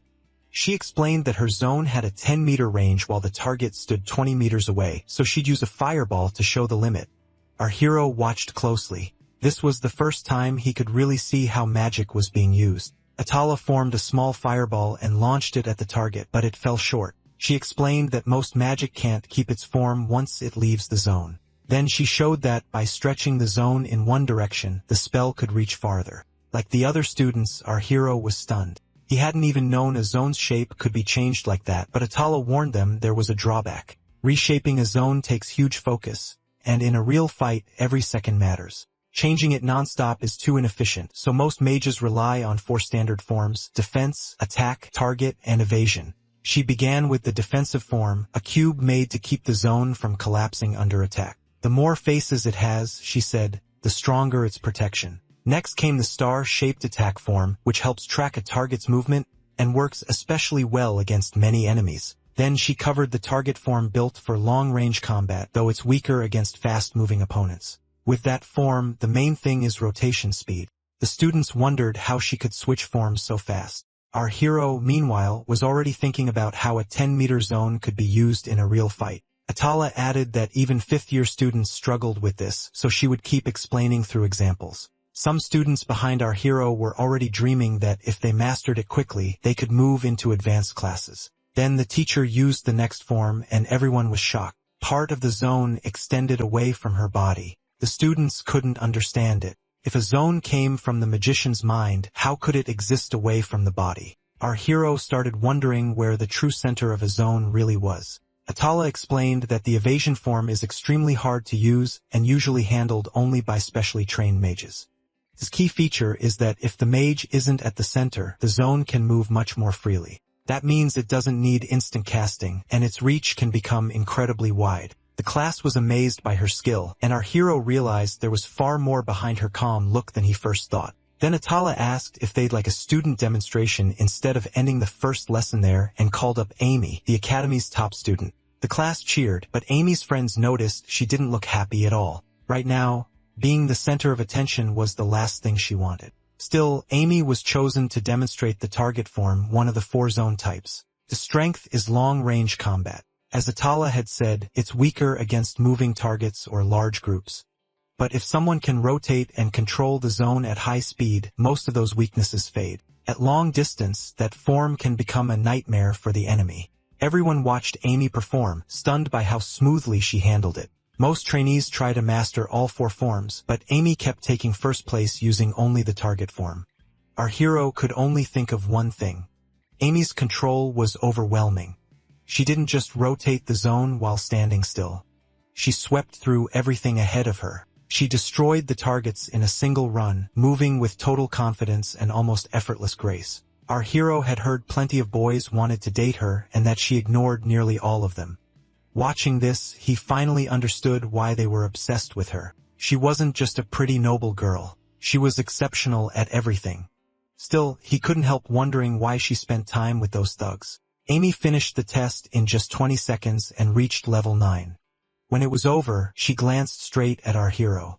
He had no idea what that look meant. The rest of the class went wild. Amy had never looked at anyone like that before. Everyone quickly realized she was staring at the new student. Amy hadn't meant to do it. It happened on instinct, and now she was panicking. Our hero broke into a cold sweat while everyone around them started wondering if the two knew each other. Both of them were sure the other remembered. After sitting down, Amy thought about how badly things would go if he started spreading stories about her. For a moment, she even wondered if she needed to silence him. But after calming down, she reminded herself that she was the academy's top student. Even if he said something, most people probably wouldn't believe him. One wrong move would only create more trouble, so she had to stay careful. Her friend asked why she had blushed during the demonstration, but Amy kept quiet and claimed nothing happened. Once the demonstration ended, the classes split up for practice. Atala stayed with the 7th years and told them to begin with the defensive form. Even making one properly would be a good start, and on a battlefield, focus is what keeps a mage alive. Our hero stood still and focused on the feeling of compressing his zone. He tried to sense it tightening into shape, then lifting its edges into a solid structure that wouldn't break. He wondered if he had done it, but without seeing it, he couldn't be sure. He thought this would be much easier if he could use the same visible zone the teacher had shown earlier. He went to the teacher and asked to use the visible zone. She hesitated since the older students were supposed to go first, but no one else was using it, so she let him try. Hearing that Chiron was about to use the visible zone made Amy tense up. She nearly choked on her water and blurted out, how could a 7th grader even do that? Still, Amy's friends seemed more worried about Amy than about Chiron. A crowd quickly gathered to watch as Chiron activated his zone. Everyone froze when they saw how huge it was. Only then did Chiron start thinking about the size himself. How big was his diameter going to be? People couldn't believe it. A zone that wide made no sense. Wasn't 13 the usual max? Chiron knew his zone was far bigger than normal, so he forced it to shrink as much as he could, like squeezing down a soap bubble. On his first day of training, the last thing he wanted was even more attention. He tried to make a protective form, but instead of rising, the edges of his zone started collapsing. He had no clue what went wrong. Then he calmed down and stopped letting the noise around him distract him. Outside or inside the zone, it shouldn't matter. Something else had caused the failure. That was when he realized his mistake. The teacher had reshaped her zone in a calm, natural way. Everyone focuses when changing a zone's shape, and he'd been doing the same while trying to shrink his. So if the problem was forcing it too small, then he just needed to let it settle at its normal size. The moment he did, his zone surged outward, shocking everyone even more. It reached 41 meters, and even Amy was stunned. Once Chiron realized his zone wanted that size, he stopped fighting it. That's when the students saw that he had formed one of the protective shapes on his very first day. Looking at it, Chiron felt like he was standing inside a jewel. The teacher was just as stunned as the class. She had heard Chiron amaze the staff during the entrance exam, but this was still unbelievable. Amy's red-haired friend asked if Chiron was really that special. Almost no one could do this on day 1. Then she added that he was pretty cute too. Amy, though, looked awful, pale and sweating. She finally understood that Chiron was the boy tied to the humiliation she had tried to bury. Seeing him now, she couldn't believe he'd become this skilled without help, but she also saw the danger. He was closing the gap in power way too fast, and his influence would only grow. Her only option now was to get close to him. The teacher was amazed too. Sharon handled his power like someone who had trained for years. Then Sharon spoke up, pulling her out of her thoughts. He asked why his zone had gotten smaller. She told him not to worry. That was normal. When a zone shrinks, it gets denser. At his level of density, the form could resist almost any physical attack, and even magic would have a hard time breaking through. After praising him, the teacher told him to release the zone. As soon as he came back to his senses, he heard students around him calling him amazing. He didn't get why everyone was staring, but he thanked them and hurried off. The teacher smiled. She could see how sharp Chiron had been in making the form, though his convergent type and huge zone clearly helped. For now, she decided to keep watching him as he walked away, red with embarrassment. After all, countless eyes were fixed on him, full of different emotions: challenge, curiosity, admiration, and envy. But one stare mattered most, the eerie one from Amy. The next day, another intense gaze followed Chiron. This time, it came from the scary teacher from the entrance test, Sina Oliver. Chiron hadn't known she taught 5th years and was spending her free time with the 7th grade on purpose. As she set her materials on the desk, she thought the staff's decision was strange.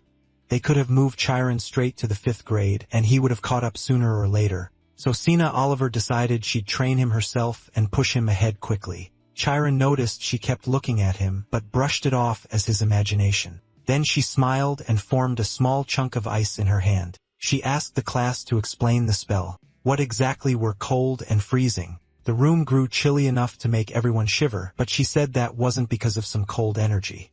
Because energy can keep increasing, but it can't drop forever. The point where nothing is left is called absolute zero. Take energy away from something at room temperature and you can make ice crystals. Then she asked what would happen if that energy were split into tiny particles and turned into a flowing current. When no one answered, she gave it to them plainly. They could create temperatures low enough to kill. And when she added that this had been tested before, the room got even more uneasy. Her next question was simple. How does a magician draw an energy and use it? She drew on the board and explained that inside a zone, a magician can control the world there. Within that space, a mage is almost like a god, able to interact with light, smell, touch, and more, shaping reality itself. But even with that power, most people don't fully understand what they can do. To cast spells, a mage needs godlike traits, power, and knowledge. That's what magic rests on, so raw strength alone is never enough. Mages need to understand how the world works, almost like scientists. Chiron realized that was why he still couldn't really use magic. He had developed the power side, but not the knowledge side. Sina told the class not to panic. This school would teach them the rest. The zone was only half of magic, and anyone who didn't study hard would never become a real magician. With that, she began a basic chemistry lesson. Sharon listened closely and realized becoming a magician might actually be easier than he had feared. After classes ended, some students went outside, some rested, and others stayed in the library. Sharon was there every day. Even then, he was barely keeping up with the aristocrats, and the lack of sleep was wearing him down. Still, he liked studying because he wanted to reach his one dream. He even wondered if someone had invented a spell to remove the need for sleep. Then suddenly his body lifted, turning strangely light. He looked down and saw that he was floating in the air. Before he could figure out why, he spotted a hooded person behind him carrying him off toward the woods. A moment later, he was dropped hard on the ground. The figure pulled back the hood, and Amy was standing there. Chiron had figured they would meet again someday, but not this soon. He knew for sure now. She was the same girl from 5 years ago. Amy read his face at once and said he clearly remembered her. Chiron still didn't know what she wanted, but Amy raised a hand and summoned fire, aiming at Adam as she said that if he remembered, then maybe she needed to finish him here. That threat brought back the memory of the alley and the people who had hurt him. Amy remembered that back then, she had almost let him go. But when he started crying, she wanted to see him cry even more. Now, though, he had completely changed. She couldn't stop wondering if this was really the same boy from 5 years ago. Chiron rose and said, of course, he remembered. She was the one who told those thugs to strip him. Amy instantly cut him off, saying that wasn't how it happened at all. It was a misunderstanding. Blushing, she nervously asked if he really thought she was some kind of pervert. That answer hit Chiron completely off guard. She rushed to explain that the thugs had wanted to strip him, not her, and she never ordered it. But Chiron fired back that she still wanted to see what was under his clothes. She turned red and stumbled over her words, then admitted she'd never cared about boys before. Vincent figured that was why she brought him here, to explain herself. Amy didn't even know why she was trying so hard. He guessed she was scared he'd spread rumors and that fear was eating at both of them. So he asked if she just wanted to say one simple thing. Sorry. Amy looked confused and Vincent told her he got it. She wanted that day erased. But no matter how popular she was or how perfect everyone thought she was, the past wasn't changing. Wouldn't it be easier to just apologize instead of making excuses? Amy couldn't stay focused. To her, Vincent was trying to use words to corner her. Nobody solves things that easily. She took it like a challenge and wondered what kind of person he thought she was. Then she smiled and asked what she would gain from apologizing. Vincent didn't follow, so Amy repeated herself. What exactly happens if she says sorry? How could she trust him to stay quiet? An apology would be admitting guilt, and that only put her at risk. Vincent answered that an apology isn't supposed to get you something. It's basic decency when you hurt someone. Amy laughed and asked if he really thought the world worked that simply. Even though this was only a war of words, she chose to strike back. Why waste her effort if she got nothing out of it? So she warned that life at the academy could get very hard for him if she stopped leaving Sharon alone. Vincent saw right away that her fake perfect student act didn't change who she really was. Looking for another way to scare him, Amy asked if he knew the most dangerous thing in this school. His face gave away that he had no clue. She told him it was the upperclassmen. If he crossed them, he'd be finished. All anyone would hear is that some commoner broke school rules. Vincent asked what she actually wanted, his expulsion or just silence. Amy played it off and said she'd wait for now. She'd watch Sharon first and only then decide if he could be trusted. She added that even getting into this place was hard for a commoner, so getting expelled would be a shame. Vincent accepted the deal and agreed to play along if that meant staying in school, but she ended with a threat. If he told anyone, she'd kill him herself. Vincent already felt this would turn into a disaster. The next morning, with everyone staring, he brought her coffee. Amy smiled while her friends looked confused and excited. She quickly grabbed the cup, nearly dropped it, and hurried off. One of her friends asked if she was really not going to say anything back, but Amy brushed it off and left for class. Vincent guessed everyone probably thought he had confessed to Amy. Her friend teased her, asking if he was actually her type. Amy said she was just training some clueless younger student, but inside, she wasn't calm at all. Maybe she enjoyed putting Vincent down, or maybe she liked the attention more than she wanted to admit. She told herself this was perfect. If he ended up looking like some middle school kid with a hopeless crush, then even if he talked, no one would believe him. To Amy, that felt like the best revenge possible. Everything from 5 years ago suddenly seemed lighter, and she loved it. Vincent knew this was bullying. If he let his feelings control him, he'd be the only one hurt. Still, Amy not trusting him didn't matter. He'd give her all the confidence she needed and do it perfectly. So everything now depended on how smart he played this, and he started putting his plan into motion. Even 10 days later, Vincent was still showing up with coffee. The girls loved the whole thing and started calling him the Academy's biggest romantic. Everyone was talking about how he was going to confess for the 10th time in a row. Amy loved it, especially since the crowd was even bigger than before. With that many people watching, she figured she shouldn't act suspicious. Better to end it quietly. Then one of her friends asked when she was finally going to return his feelings. That question hit Amy hard. She asked if her friend really saw her as a girl interested in boys, but the answer came fast. Rumors spread because she never even looked at guys. Yet she took coffee from Vincent almost every day. Now the whole academy was waiting for some legendary couple to happen. Amy snapped back to the moment and saw Vincent standing there again with another cup. The crowd started chanting for her to take the coffee. Vincent even gave a weird little grin and pointed out that he hadn't spilled it this time, though he clearly wanted to get back to the library. For maybe the first time at school, Amy blushed in front of everyone. She couldn't tell if he was making fun of her. This time, she knocked the drink away and snapped, asking how many times he planned to keep doing this. Then she shouted for everyone to hear. Did he really think bringing her favorite coffee meant she'd fall for him?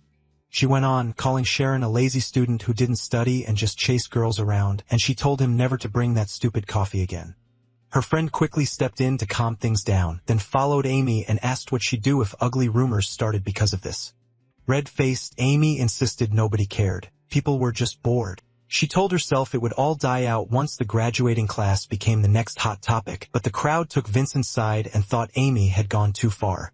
Seeing that, he quietly celebrated. Maybe he should keep this up after all. So while everyone pitied him and said he'd been crushed, Vincent was honestly enjoying himself. Later that day, Amy sat in the library unable to focus on her work. She couldn't understand how this had gotten so out of hand. She only wanted to stop a new student from spreading rumors, but somehow she had created bigger ones herself. She thought she'd wrapped it up cleanly, yet now it bothered her more than she expected. Because of her sharp memory, she could replay exactly how she felt in each moment. So she went back to the first day Vincent brought her coffee. At first, she thought he looked ridiculous, but day after day his eyes never changed. His pupils didn't even shift. That made no sense to her. People can hide their feelings, but their eyes usually give something away. Those reactions aren't easy to control. So if Sharon could keep his eyes that steady, then either he had amazing control over his emotions or he was completely sincere. That evening, while studying with a friend, she was asked if she was leaving since it was already late. Her friend invited her to dinner, but Amy said no. Noticing she was off, the friend asked if this was because she hadn't taken coffee from Vincent. Amy tried to deny it, but the teasing wouldn't stop. The friend told her to be honest, then left anyway. Amy was exhausted. Nothing had gone the way she planned, and her head was a mess. When she stepped outside, she saw a guy she knew waiting for her. It was Aryan Chiron. Amy asked why he was there. Was he really that bored? He told her to be less rude, saying he'd heard rumors that Chiron was into her. Amy asked if he came just to laugh at her, but instead he offered a cup and said he'd brought much better coffee than Vincent ever had. According to him, this was the coffee someone as amazing as Amy deserved. She had no idea what game he was playing. Then he started bragging, saying he was the heir to the royal marshal's court, unlike that bastard. Amy coldly told him she wasn't in the mood for those jokes.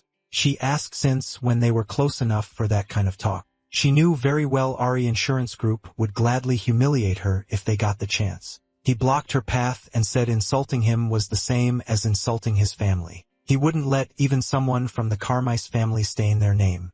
Amy shot back that he was a pathetic bastard and way too full of himself. She called him a clown who shamed his own family, the same loser who made that nasty group that secretly poisoned people. That set him off. He asked if she understood how much power his family held over hers. Then he dropped the nice act and warned that his family could bankrupt the Carmice family whenever they wanted. In that moment, Amy realized just how much rage he was hiding. And unlike Vincent, his eyes looked dead like rotten fish. He asked if she really thought he was worse than Vincent. If that was true, then he'd handle things differently. He said he'd make sure Vincent could never use magic again, but he didn't even get to finish. Amy slapped the coffee cup right out of his hand. He was about to insult her, then felt the air turn tense. A target-formed circle appeared under Amy. She turned deadly serious and asked what exactly he planned to do. Drake was too shaken to answer. He couldn't believe her whole presence changed that fast. He tried to remind her magic wasn't allowed at school, but Amy shot back that Sharon relied on himself, not his family. Then she said a trashy guy like him wouldn't dare do anything no matter how nice his face looked. Drake knew that if he stepped into her range, she'd burn him alive. He was way weaker, so he backed off and ran, planning revenge for later. Amy leaned against the wall after he left, confused by her own reaction. Was she scared or scared he'd learn her secret? Then Sharon's promise flashed through her mind. He'd earn her trust. Seeing the spilled coffee, she suddenly worried he might stop coming to her. Still, one thing was clear now. A few days later, that small clash Amy caused blew up into real trouble. One of Amy's friends dragged Sharon to the gym because of it. The message claimed it was from the dark magician. Sharon had thought the whole mess was already over. He figured Amy might keep picking on him, but he still wasn't sure what to expect. Then he noticed Amy wasn't there, only her friend, Sarah. Feeling that something was wrong, he walked over. The moment he got close, she started shouting in panic, and he yelled too. She demanded to know where Amy was, but Chiron had no clue what she meant, so Sarah handed him a letter. Amy had to come to Hall 14 by 6 p.m., or Chiron would be castrated. It also warned her not to tell any teachers, or she'd regret it forever. Cheyenne asked who this so-called dark magician was. Half an hour earlier, Amy had been stopped by some guy, and she snapped asking how he dared talk to her. He told her to watch her tone, handed over a letter, and said his boss wanted to meet her. Amy was ready to ignore him, but then he said her boyfriend would die if she didn't. That made her freeze. Once she read the note, she knew Jake was behind it. Sarah read it too and wondered who this dark magician really was. Maybe just the usual thugs. Was it the same punks who harassed good students, and why target Chiron? Amy guessed it was because she fought back before. Cyril urged her to tell the teachers since both she and Chiron could be in danger. Amy knew that made sense, but if she did, the professors would get involved and she'd have to explain her connection to Chiron. Then everyone would learn he was just a commoner. Realizing how badly she treated him, Amy chose another way. She told Cyril she'd go alone, and if she wasn't back by 7, then she could tell her parents everything. Cyril shouted that she couldn't face a whole group by herself. Amy had her reasons. She told her not to worry. Even 10 bastards like Jake were nothing to her. After reading the letter, Chiron felt strangely shaken. He couldn't believe Amy would actually come save him. For the first time, he thought maybe she wasn't that bad. He asked Sarah where Amy went. Sarah said Amy had her reasons and begged him to wait until 7 when the teachers could step in. Sharon knew this wasn't simple, but they still had an hour, and he realized why Amy hadn't told the teachers. Their secrets were tied together that made him think she was protecting him. He handed his bag to Cyril and said she should wait until the deadline. He was going after Amy himself. He tried to run off, but she grabbed him. Cyril said he'd never make it on foot. Then she explained they'd travel by photons and told him to hold tight. A yellow light wrapped around them. In an instant they were gone, shooting toward the forest. When they landed, Chiron threw up, but Cyril kept running toward the training grounds. She looked around and saw no one. Maybe they were 10 minutes early. Chiron said the kidnappers might have picked another spot in case teachers were told. Still, he was sure Amy would come here. His past didn't matter right now. Amy was in more danger than he was, so he told Cyril to warn his parents. She could get there faster. Cyril reminded him Amy told him to wait, but Chiron said this was happening because of him, so he had to help. That left her unsure. For a second, Cyril got lost in thought. Was Chiron really this important to Amy? Had they been involved for a long time without anyone knowing? Chiron cut that off and said this wasn't the time. They were in real danger. Once he was alone, he activated his zone. He knew he could use it fully in the mountains, and he needed even one clue. Soon, he found fresh footprints from 2 people. Then halfway along, he heard something ahead. Deeper in the woods, Amy was already fighting. 4 more boys showed up, surprised she had really come, just like their boss said. Jake told them to show more respect to an important guest like Amy. Amy wasn't amused. To her, they were just losers with too much free time. Jake mocked her for coming alone. Had she really risked herself for Chiron? Amy answered that you don't burn down a house just to kill rats. That stung Jake. He hadn't expected her to be this loyal, but he said he came prepared. Amy only asked where Chiron was. Their laughter answered that fast. Chiron probably wasn't there at all. They mocked him, saying he was likely still buried in his books. Amy laughed too and said that if Chiron wasn't here, wiping them out would be easy. Jake could barely believe she was really about to attack. Then flames burst from every side and set the group on fire, proving Amy had no interest in playing along. Jake said her target form wasn't perfect, so they just needed to move fast and keep pressure on her. It didn't help. Amy kept landing hits and shutting down their dodges. She used target form with almost no openings. Amy knew this was nothing like practice in the training room because she had real combat experience. Jake still believed every technique had a weakness. He went for a vertical strike and fired a wind blade at her. He thought he had her, but Amy slipped past it. Calling it a cheap trick, she countered at once and blasted Jake with fire. Jake cursed at her, calling her insane, and complained he was wasting time on this crap when his grades were already bad enough. Pointing at her, he swore she'd pay. Amy wasn't moved by his trash talk and had no plan to let him off, but then Jake's spell hit her right in the eye. The pain was unbearable, and she had no idea what he'd done. The others laughed when they saw she'd been caught. They figured she'd lose control if she didn't drop her zone because Jake had put her under anti-magic. Amy couldn't believe a creep like him could use forbidden magic. She instantly knew how bad this was. She couldn't even heal with her red eyes. Then wind vapor lifted her into the air and bound her. Jake asked if she was finally ready to accept the offer he made yesterday. For her own sake, he said, she'd better answer right. The truth was Jake had wanted her for himself all along. Amy trembled because she couldn't do anything. Her circuitry failed too. She'd stopped training it after age 12. Even so, she kept searching for a way out. Jake kept talking, saying she still didn't get how bad things were and that guys only chased girls who gave them a reason. Then he said all he had to do was ruin her face, and no one would want her anymore. He pressed a dagger near her face. Amy shut her eyes, bracing for the worst. As her strength faded, she finally understood how helpless Sharon must have felt when he'd been held down. Then Sharon appeared and shouted for them to stop. He was holding only a stick. Jake stared, not even sure who this fool was. Amy, though, recognized him at once. Jake burst out laughing.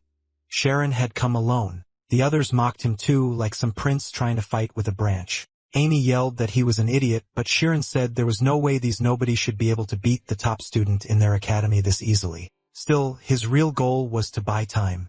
He had beaten Ryan in a duel before, and now he meant to hold out here too. He leveled the stick at the group and told them to back off. Jake refused. Our hero rushed straight at them, but the boys instantly triggered anti-magic. His power shut down and they burst out laughing. They were sure he'd collapse. There was no way he could do anything with just a stick. Amy yelled for him to get out of the zone because it was anti-magic. If he stayed any longer, she warned, he could lose his magic and lose his mind. His thoughts started breaking apart more with every second. Then his teacher's words came back to him. A wizard just has to focus. He realized his own form could protect him. Anti-magic and zones were just waves, so if he made his form dense enough that those waves couldn't enter, he could hold out. The others noticed he was resisting, but instead of worrying, they poured in even more power. Amy kept begging him to stop and give up. Then he finally broke through, and he didn't stop there. He pushed his form even further. Jake suddenly noticed the anti-magic waves were bouncing back at them, so he told everyone to focus and not let Chiron win. But our hero attacked first, and the anti-magic started hitting every enemy inside the zone. They all dropped in pain while Amy could only stare, confused. She didn't know if she was outside the effect or if something else had happened. She only knew the anti-magic was gone. What amazed her even more was our hero himself. She had never imagined a zone that cold and solid. At the same time, he could feel every tiny movement under his feet, like stepping on a small worm. Jake, slumped against the oak, couldn't believe what he had just seen. How had 6 of them lost to one person? They even started thinking he specialized in anti-magic, and that was why he got into the school by special recommendation. Jake snapped and shouted, asking if Chiron really thought he could beat him in a magic duel. He had been sure it would be easy since our hero supposedly couldn't use magic. But before he could do anything, Amy punched him in the face and sent him flying. She still wasn't done. Amy kept attacking and beating him until our hero tried to stop her. She wouldn't calm down, so he grabbed her and pulled her away. But the moment he did, she passed out, leaving him uneasy. Seeing Amy unconscious, he guessed she had fainted from pure exhaustion. Then our hero quietly thanked her, and Amy woke up right away, clearly embarrassed. She asked how he got dragged into this and told him to leave before a teacher caught them. But he said Carl should be here soon because he had asked her to tell Amy's parents, even though Amy told her not to. Amy grabbed her head and said it would only get worse if the academy got involved. He didn't understand how things worked here. Once this started, every wizard would dig into the exact reason, and nothing would stay hidden. She shouted, asking if he really wanted their secret exposed. He said that didn't matter. They had almost died. Jake, still conscious, heard everything, and realized the 2 of them were hiding something. Amy urged our hero to leave right away, but it was already too late. The teachers were coming. She prayed it would be the old teacher who usually let things slide. Instead, it was Ted and Sina, the 2 teachers she feared most. Cyril was with them too and ran straight to Amy. She was worried sick while Ted used a complex spell, saw the students down on the ground, and rushed over asking how Amy ended up like this. Sina went to Chiron and said they came as soon as they heard. So what happened? Jake jumped in first and asked to explain. He claimed it was just a duel caused by personal grudges, the kind kids their age often had. Sina wasn't buying it. She said she'd heard there was a threatening letter, and that several of them had used anti-magic.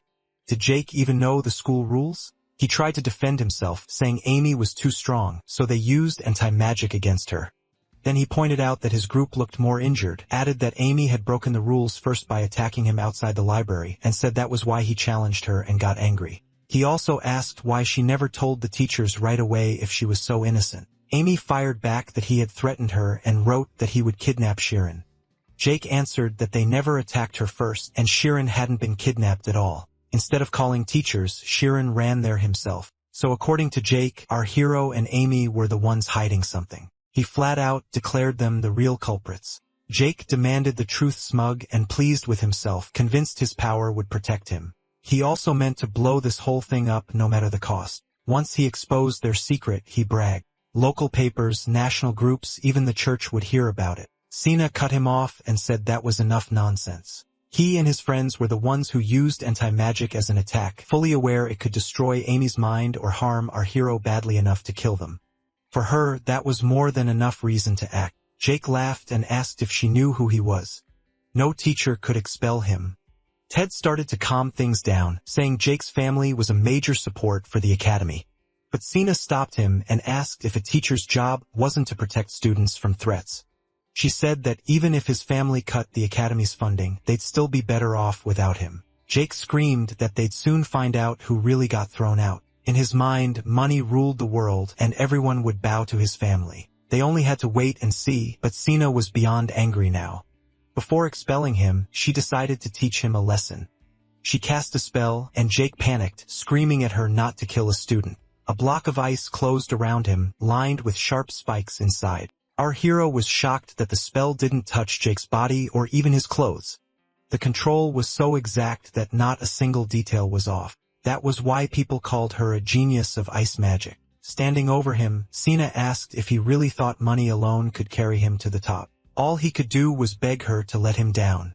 She released the spell and said she knew he had already hurt many other students. The academy had ignored it and never punished him properly. Jake shouted that it was because his family was rich. Sina told him not to get the wrong idea. The academy was not a place where people learned through money. It taught something money could never buy. When he asked what that was, she answered at once, their dream, the dream of becoming a wizard. Those words brought a memory back to Jake. He remembered first coming to Sina, sharing that dream with the other students, all of them wanting to become magicians. Wasn't that what this whole path was about? And now he was the one trying to ruin those precious memories. Jake lowered his head, realizing what he had done, and apologized. In the end, that dream had always meant the most to them. After this, Jake and the others would truly repent and want to become real wizards again, but that came later. For now, their injuries were treated, and they were sent to the punishment chamber for what they had done. Then the inevitable happened. Our hero and Amy sat in the counseling room where they were asked why they hadn't reported everything sooner. The teacher said the first thing students should do is run for help, not charge in alone to rescue a talented upperclassman. They demanded a real explanation. Amy decided to tell the truth, and our hero knew they couldn't hide it forever. He still didn't know who the principal had told about his origin, but Amy suddenly said our hero was her boyfriend. That shocked every teacher in the room, including Serial. Serial instantly started putting things together and remembered Amy crying out for help. The thugs had thought no one would come. But in Serial's imagination, Sheeran appeared like a prince on a white horse and took down all the enemies with one kick. Then he turned to Amy and declared he'd go to the ends of the earth for her. He swept her into his arms like a proper lady and almost kissed her while all the girls squealed, and Carl insisted she saw it with her own eyes. Right then, Amy came up behind her and asked what kind of rumors she was spreading. Soon, the whole academy was talking and posting about Cheyenne and Amy's new relationship. Amy told her friend not to spread it because it was not true. Still, her friend was thrilled, already imagining the two meeting in secret and maybe even kissing. In her eyes, Amy should be happy too. Now annoying guys might finally leave her alone. Later that day, the teachers questioned Amy. They found it hard to believe since she had never shown interest in any boy at the academy. Amy answered that she had known Chiron from before back when they were younger, so meeting again at the academy felt like fate. Then she shot Chiron a strange look that made him start sweating. Under the table, she nudged his foot to make him play along. He quickly backed up her story. The teachers accepted it since that would explain why Chiron rushed off to save Amy. For her, this lie was still better than letting their real past come out. Amy stayed lost in thought the whole time. But at dinner, Serial burst out saying she knew it from the start. She even reminded Amy they had class together that day so she would get to see Chiron. The moment they entered the hall, Serial started firing questions at her friend. Was she going to meet him after class, eat dinner with him, or maybe even go on a library date? Amy forced a laugh and said they wanted to focus on studying like proper students. That answer only disappointed Serial, who wanted something much more exciting. Amy knew Chiron already had too much on his plate and he deserved a quiet school life. She even caught herself smiling at the thought that he was doing well, then quickly denied liking that feeling at all.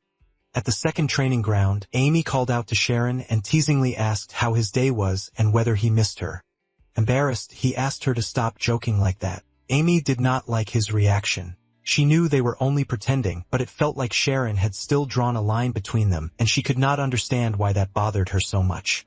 So she walked up to him and said they did not need to act like strangers. They knew each other far better than ordinary classmates. Serial was basically floating with joy. Hearing Amy say something like that for the first time made her wonder if this was what love really looked like. Amy kept up the act and called them a couple, but Chiron stood firm.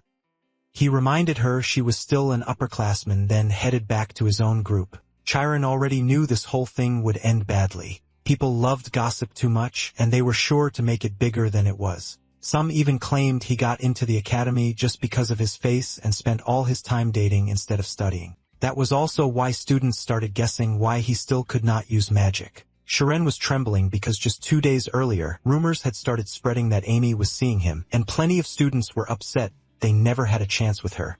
Others were jealous that he had caught so much attention.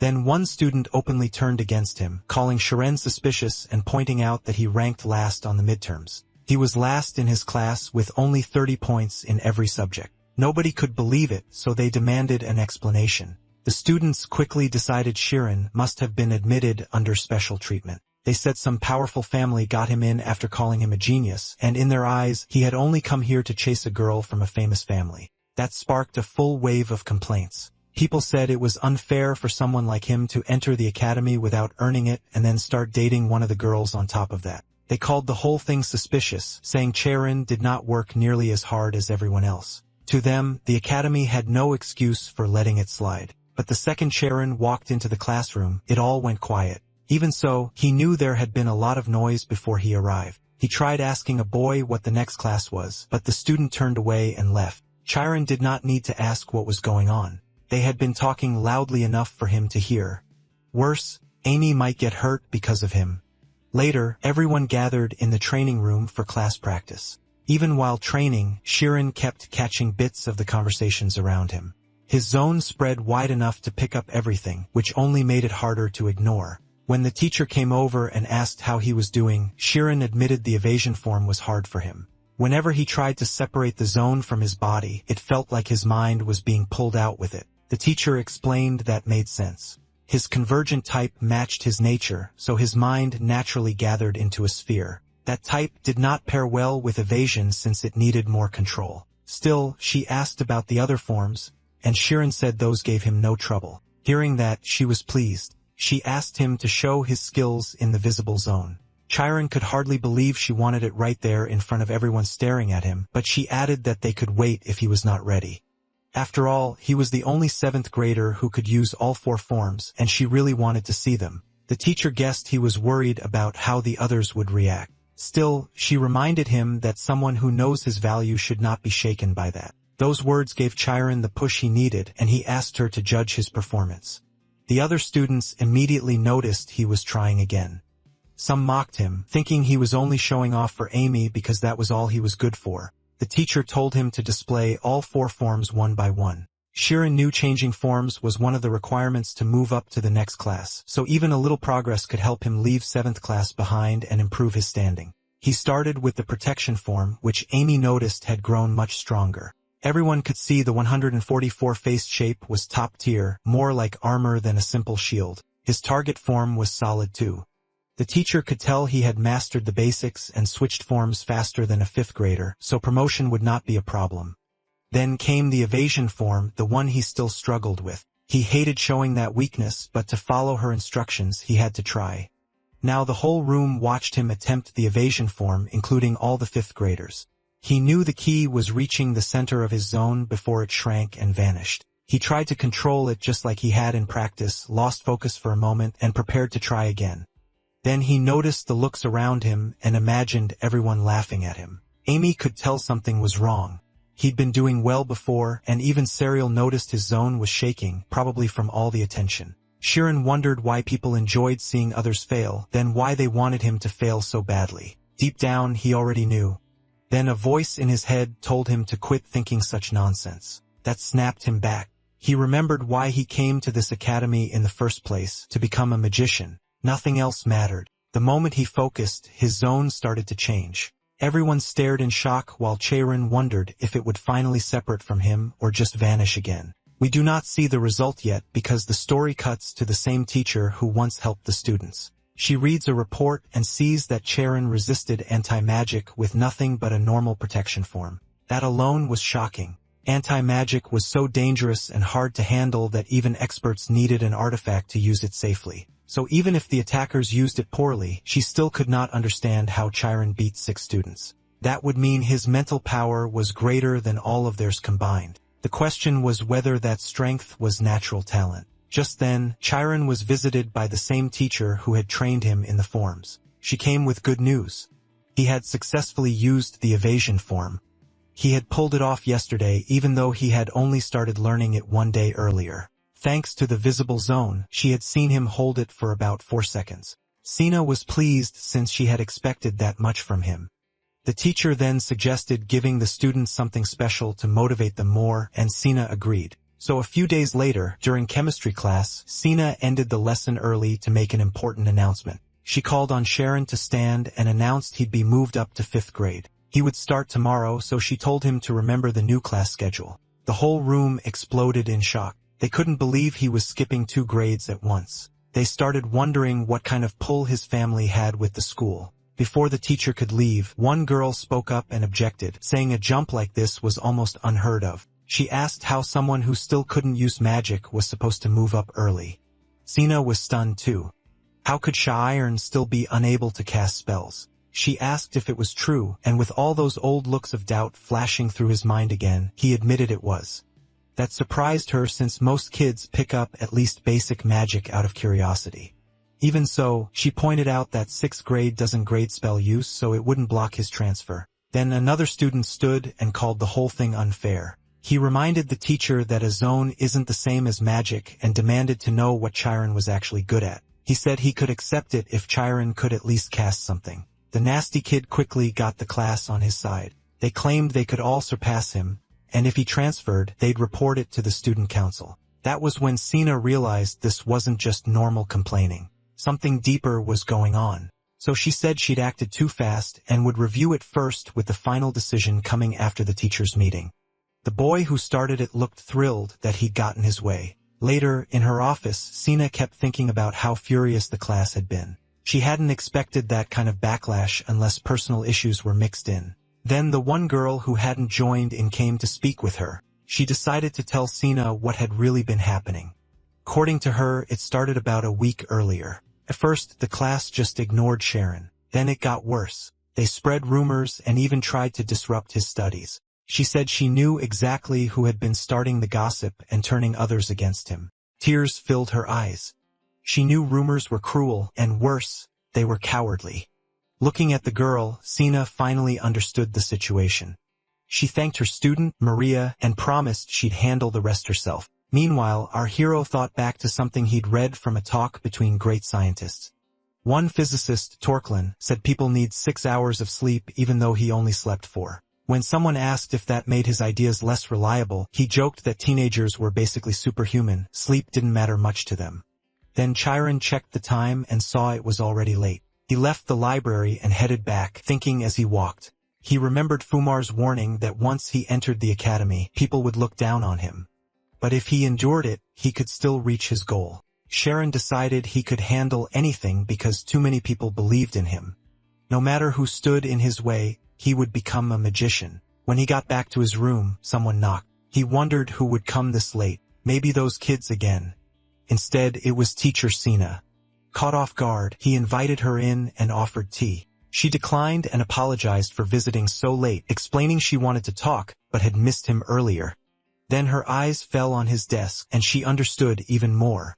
When she first checked his grades, she noticed every subject was almost even. That told her Chiron was trying to build up all his knowledge at once. He wasn't chasing quick results, and it wasn't that he couldn't study magic. He was choosing to delay it. Still, she wondered why.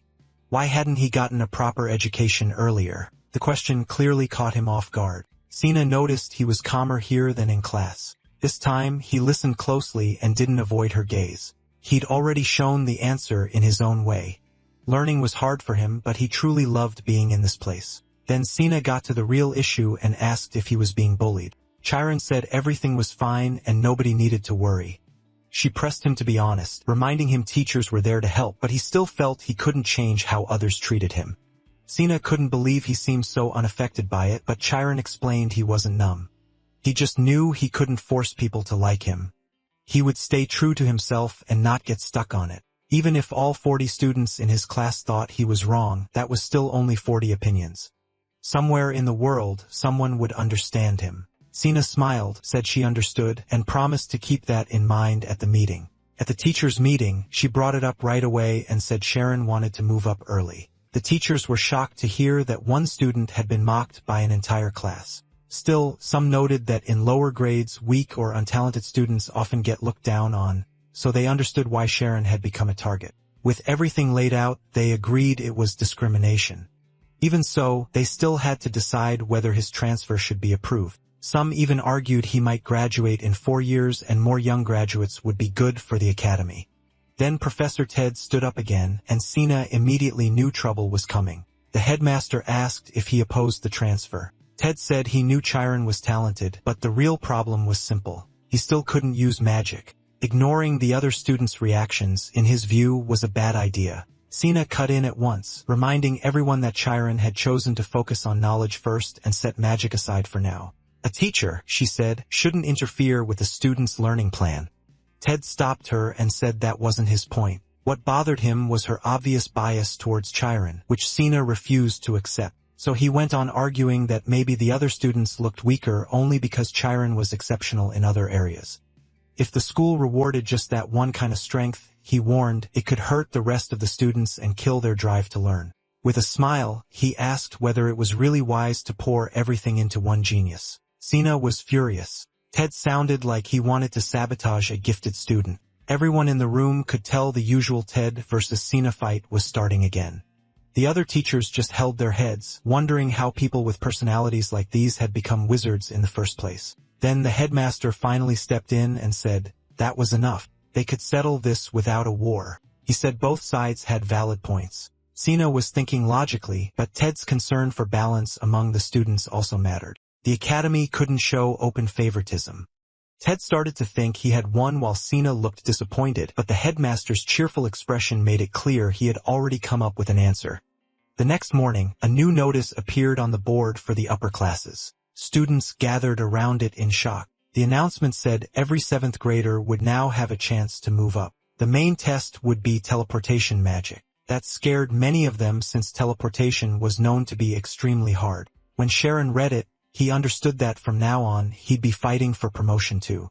Soon, everyone, even older students, heard about the 7th grade loner at the center of it all. By the end of class, the whole school knew what was coming and that it had started because of him. Amy overheard everything and realized Chiron had been bullied because of her. That was why he'd been avoiding her. He didn't want to drag her in. Carl thought it through and figured the 7th graders were just immature, which was why they'd pinned it all on him. It easily could have happened to her too if she hadn't transferred in time. Then Amy suddenly took off somewhere, and Carl shouted after her asking where she was going.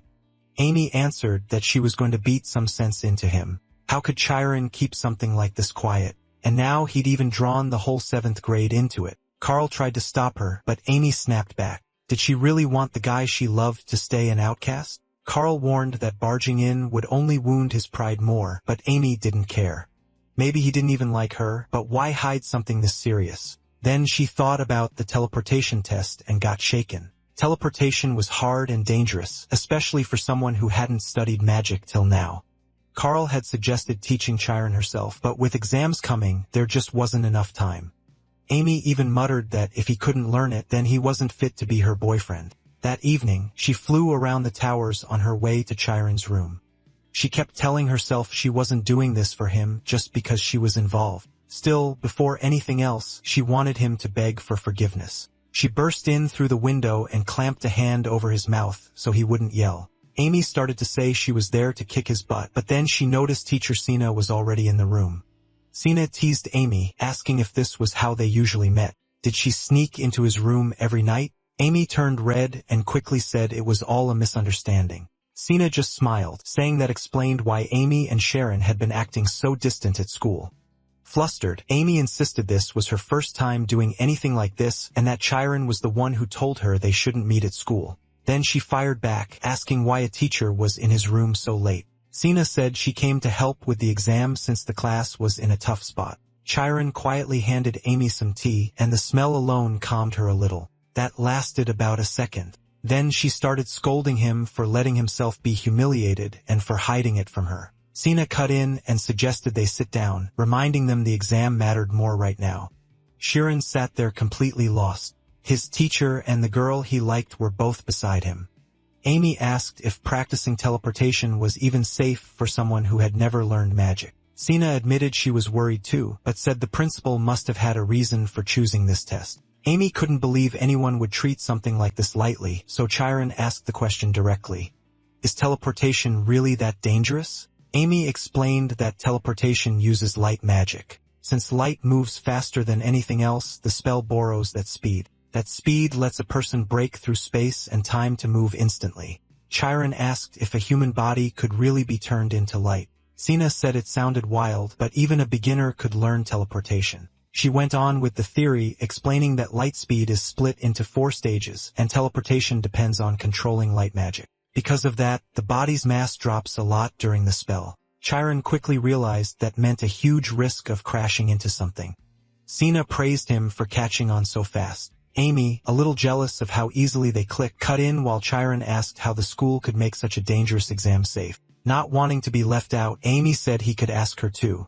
She explained that the teachers would prepare an open area with no obstacles. When Chiron asked where they could find a place like that, Amy pointed up. The training ground would be in the mountains. Sina added that the test would be a race from one peak to another. Chiron let out a nervous laugh. Sure, there were no walls to hit, but one bad move and you could fall to your death. Amy asked what decided the winner. She explained that first place goes to whoever reaches the finish line first. If no one makes it, they count the farthest distance traveled. The course would start at the easiest level to lower the risk. Even so, the teachers were still worried. If the students got too desperate to win, they might start attacking each other. That made Amy realize Chiron would be an easy target. Chiron, meanwhile, wondered whether he could really do this. The hard part didn't scare him as much as facing the whole class alone. And if someone got hurt because of this, could he really accept it? Chiron broke his train of thought and admitted she had wanted him in the 5th grade from the start, but her own ambition may have made things worse.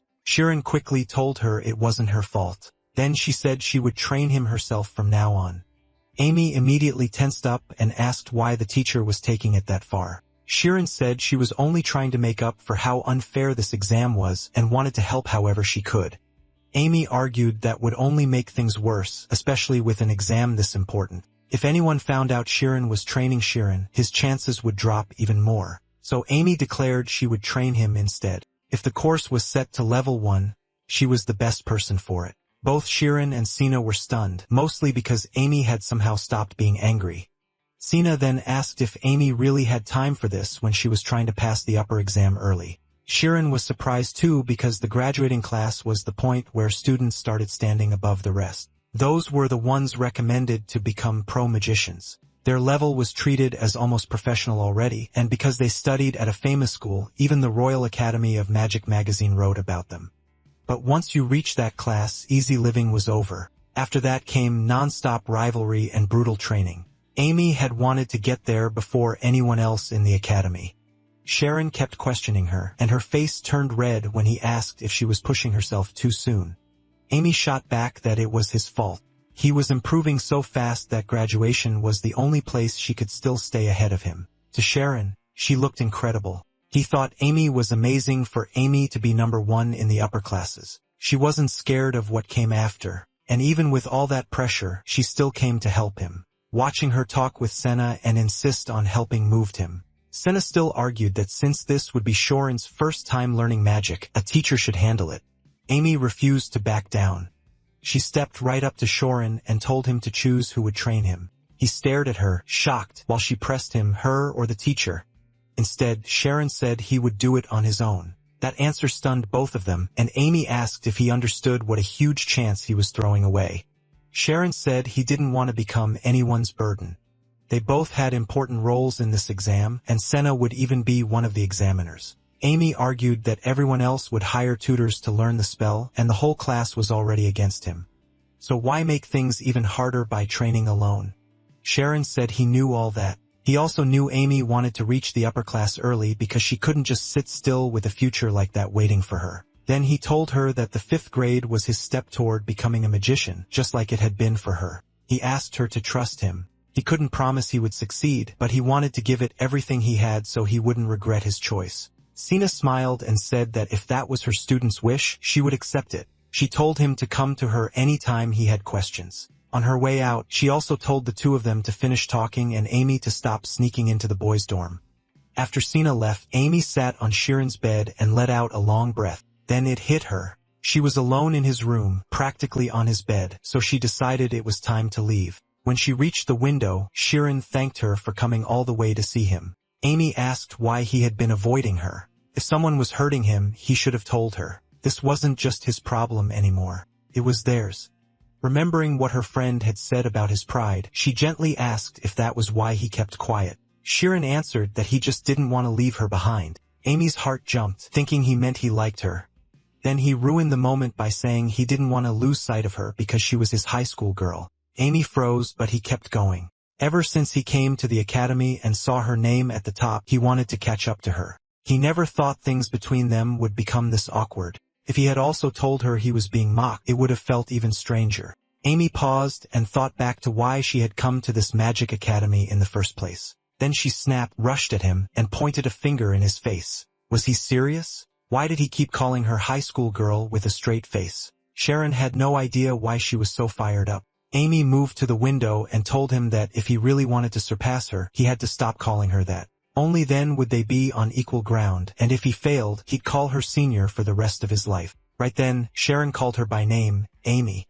She was stunned by how suddenly he said it. When she turned back, she saw his eyes full of confidence, as he told her he would definitely catch up. Amy smiled and told him he'd better hurry, because by then, she'd probably have already graduated from the academy.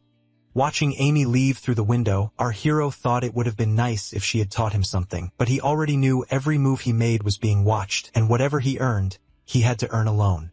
The early transfer exam was just a month away. The next day after class, the students were all talking about the exam and how some had already hired tutors. There would be about 20 people taking it. Our hero was one of them. He carried a pile of theory books because he planned to study on his own. The only problem left was the practical part. In real life, a mage's surroundings are always changing, but teleportation needs exact info about the place. If the location shifts, the amount of omnipotence and light has to change too. And those calculations only held for 10 minutes across 20 square meters. It sounded impossible. Still, our hero reminded himself the teachers wouldn't give students a test no one could solve. Even though Shirin had said teleportation was pretty easy to learn, that didn't help much.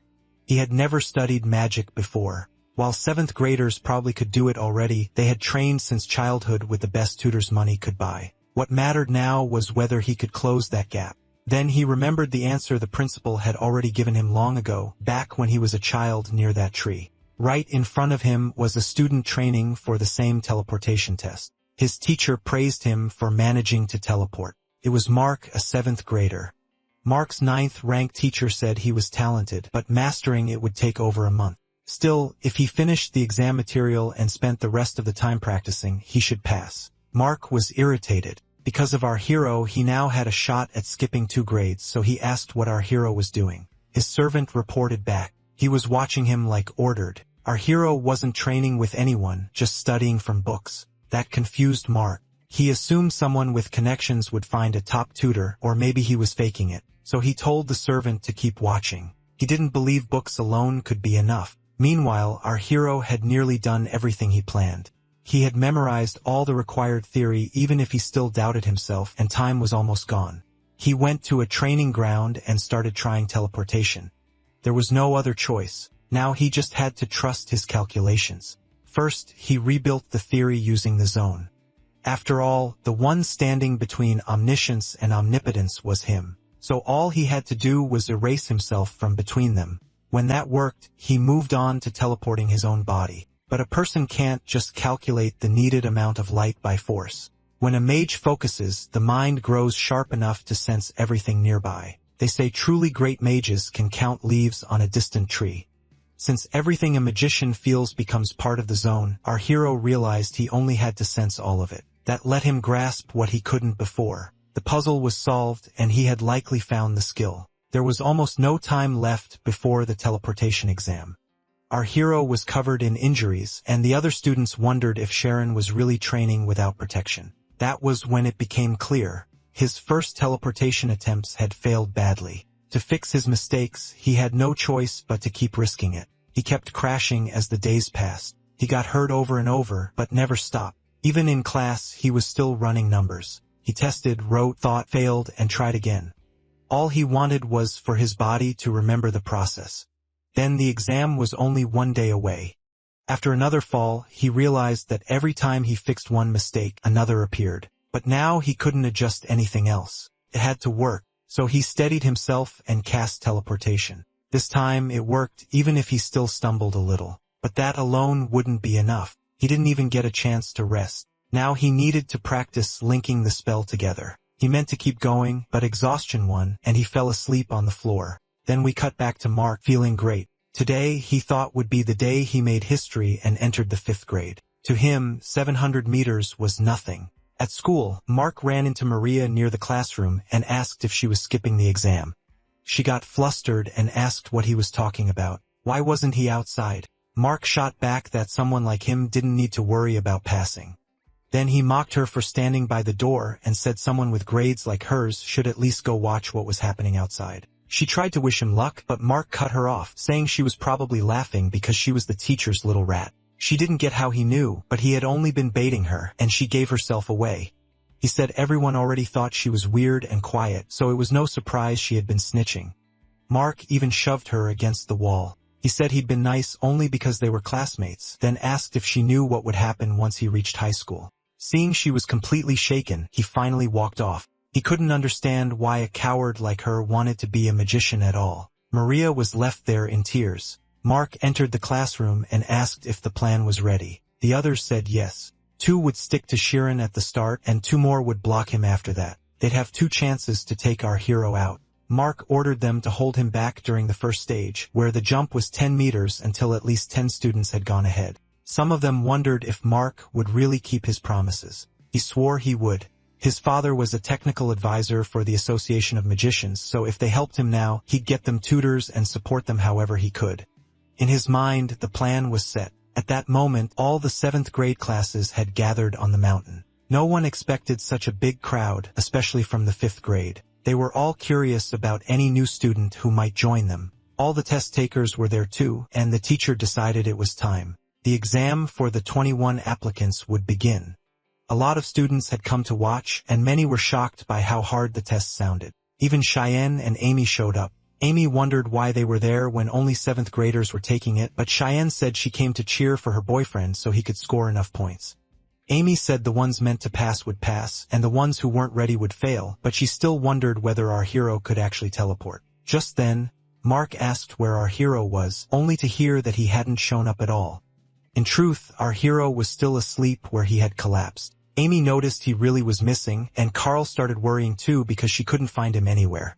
Then Amy had a bad thought. What if our hero never learned teleportation at all? She instantly regretted not forcing herself to teach him. Teachers and students got ready as the instructor explained the test. At the signal, they would teleport across the abyss, and whoever reached the greatest distance would win.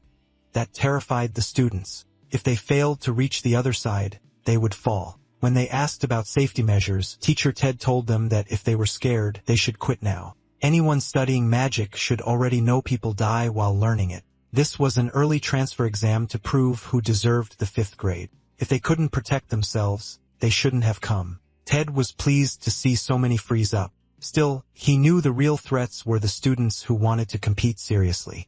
Mark's classmates laughed at the others for signing up without even knowing if they could survive the course. Mark imagined those same people begging him for help later. But what interested him most was whether the rumor was true that the connected kid had really studied teleportation alone. Looks like he had failed. Mark was satisfied either way since his plan was ready. Then the teacher told everyone to line up. The exam was starting, but suddenly, she spotted our hero sprinting along the edge of the forest. He was running at full speed, and everyone turned in shock. He rushed up and asked if he could still take the test. At the same time, Amy snatched the binoculars from Carl and demanded to know where our hero was. Then she saw him covered in injuries. Had he really been training with no protection? Sina's teacher asked to delay the test a bit, but the principal refused. He said the students were responsible for themselves before the exam, so it would start on time. The teacher announced that the exam was beginning. She still gave our hero one last chance to back out, but he said he was fine and ready. The moment Mark saw him, he knew they had to make him fail within the first 10 jumps. The timer started, and everyone tensed up. Then they took off. It was clear they had trained hard for this, but this was their first real run over a cliff. With empty sky below them, all that mattered was getting ahead, so they charged straight for the edge. Mark knew speed alone wouldn't win. The key was timing each jump right. After 3 seconds, they were only 5 meters from the cliff. The first student started teleporting. Others lost their nerve, including some from Mark's group. He looked down on them, though even he felt some pressure. Our hero never slowed down. He knew it still wasn't time to jump. Everyone thought he had waited too long. Then instead of teleporting, he leaped straight off the cliff. That matched what Shireen once told Ryan. Fear comes from imagining your death before it happens. If you jump, you don't die until you hit the ground. So focus on the moment in front of you. That's how you find a way out. Ryan never really got what Shireen meant. To him, jumping off a cliff just meant dying, and now our hero had done exactly that. He knew he couldn't pass out or his zone would collapse. Then Mark realized our hero had already passed him even though he jumped later. In a second, he stunned everyone. Carl was speechless, especially after Amy said this was the first time our hero had used magic. Even Amy was shocked. He had started late, but he still had a real shot. At this pace, Shireen could easily take first. Mark couldn't understand where his own team had gone, and Shireen was still ahead. Below them was Maria Erlin, someone born with real magic talent. She remembered how her grades kept dropping because she was bullied in class, and adults brushed it off as normal competition. That's why she had been stuck in 7th grade for 6 years. She hated bullying most of all, so she refused to let Mark win. By the end of the 3rd phase, the students had split into 3 groups. Mark and Shirin led the front pack. A second group trailed by about 3 meters, and behind them were the students who panicked and cast too early. Some of them couldn't even fly properly. The teachers weren't surprised. Students who lose to fear are usually the first to fail. When they dropped to the bottom, they realized they wouldn't die from the fall. The whole last group failed, and many from the middle group went out too. Mark accepted that much. What bothered him was that Chow Ren had widened the gap and still didn't look tired. He couldn't figure it out because at the start our hero looked like he might collapse. Instead, he kept getting faster. The teachers noticed he was using compulsion and repeating the same pattern with machine-like precision. At the same time, Mark's moves looked shaky, which stood out because he was supposed to be the best in his class. Sina and the principal were impressed, but Ted still refused to admit our hero was truly talented. Serial noticed it too and couldn't understand how he had learned such an advanced method. Amy realized he had taught himself. Most mages learn to control that hidden area on purpose, but our hero was different. Like, he could use it naturally, something that usually can't be taught. By then, Mark was running out of stamina, so he shouted for everyone to move. At once, the others made their move to drain our hero's focus. He noticed right away that something was off. His rhythm was broken when one student suddenly cut in front of him. That guy knew he was risking himself too and was ready to fall with our hero. Our hero realized he was being targeted, but the attacker missed. Our hero dodged, and the other boy started falling instead. Even so, the disruption wrecked our hero's flow, and all his built-up fatigue hit at once. He knew he couldn't black out, so he forced himself to focus and recover. The 5th graders watching were stunned by the strange movement from the 7th graders. One student explained it was intentional. One blocked our hero's path while another came from the side. It was a tactic made to shut down both strengths of teleportation. It cut off instant movement and interdimensional jumping. If Shirin hadn't reacted in time, something terrible could have happened. A skilled fighter might avoid it with movement stabilization, but the 5th graders still thought the attacker had gone too far. They also believed the teachers should have been ready for something like this. Meanwhile, Mark pushed ahead, sure he had taken first place. He was already imagining himself beating everyone, even sixth graders, and calling himself a genius. Our hero saw Mark was still in strong shape. So to beat him, he had to get ahead without breaking his own pattern. Instead of stretching his teleport farther, he chose to move faster and gain half a second on Mark. The crowd started picking sides as they watched our hero pass him. Amy, though, knew his body was already in bad shape and that pushing more magic was dangerous. Then something suddenly grabbed Mark. At that moment, the uncrossable bridge system activated. A level 10 obstacle appeared. Ted rushed to the control room. There was no way level 10 should have been triggered. Sina said they had to stop the exam, but another teacher argued this test decided advancement by 2 levels. If they cancelled it, the families would be furious. The principal cut them off and demanded to know why that was even being debated right now. He ordered them to send the stop signal immediately. While flying over, Ted saw the notice that the exam had been halted. He knew a mountain of trouble was about to land on him. He reached the control room door, but it was locked. That told him this wasn't an accident. He tried opening it with magic, then sensed with his zone that someone was inside. He warned them to open up or he'd blow the door apart. A voice answered that it didn't matter. No one would care if she disappeared anyway. Ted recognized Maria. She was crying. He told her she had no idea how serious this was and begged her to open the door. He promised that if she fixed it now, the punishment would be light. Maria refused. She believed everything was already over. If Mark transferred, she said, she'd be sent back to hell and that life was no better than death. She kept repeating it until Ted realized forcing her might only make things worse. So he changed his tone and said she didn't have to open it right away. After all, the exam had already been stopped just like she wanted. Mark couldn't believe the test had been called off so close to transfer. Still, he knew he had to win now. He might never get another chance to get rid of our hero.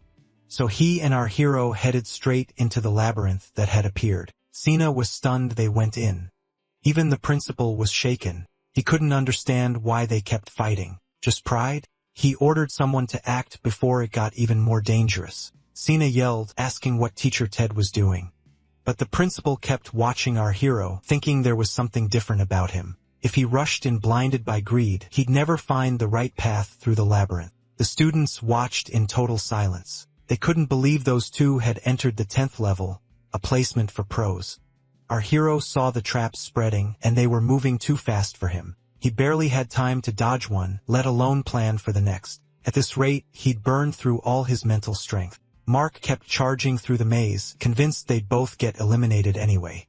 So to him, the only thing that mattered was getting farther than the other. If he could amaze everyone here, his talent would finally be recognized. He pushed ahead, thinking Sharon had to be shocked by his skill. Meanwhile, Maria stayed by the door, still asking what this competition was really for. Was it just about tricking your rival into failing while you climb higher yourself? Was that really what the academy wanted? Ted told her that wasn't the point at all. Maria wouldn't budge.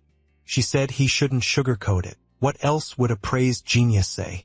She had done everything a teacher told her, stayed patient, and still the academy only cared about gifted students. She was just ordinary. Ted said he had gone through the same academy, but when she first came there and he was a senior, he had asked if she'd ever heard of Genius Ted. She hadn't, and that made him laugh. He said he was always at the bottom and got stuck in 5th grade for 5 whole years. That was when he started getting angry, watching his friends move ahead without him. Maria didn't buy it, but Ted kept going.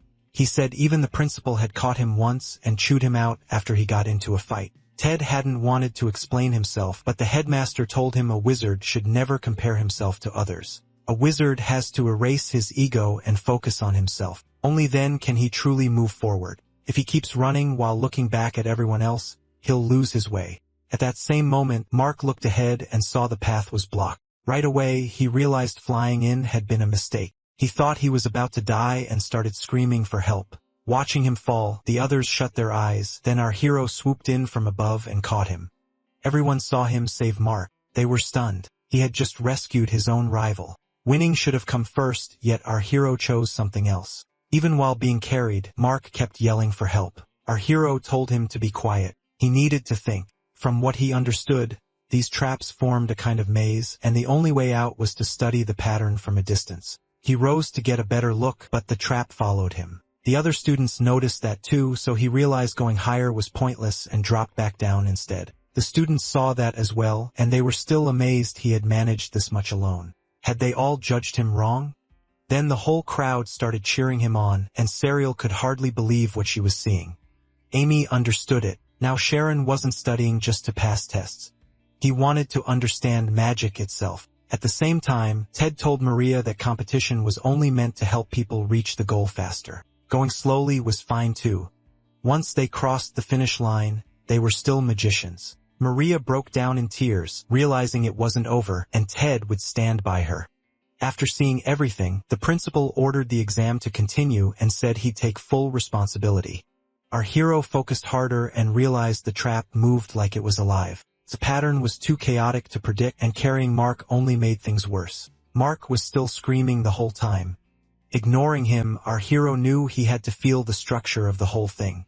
He had done something like this before. It was almost like pure evasion through instinct. So he suddenly sped up and followed the trap's own path. He moved so fast that Mark passed out. The director couldn't understand it. He knew danger could push a person's power higher, but most people hit a limit once they feel satisfied or driven by desire.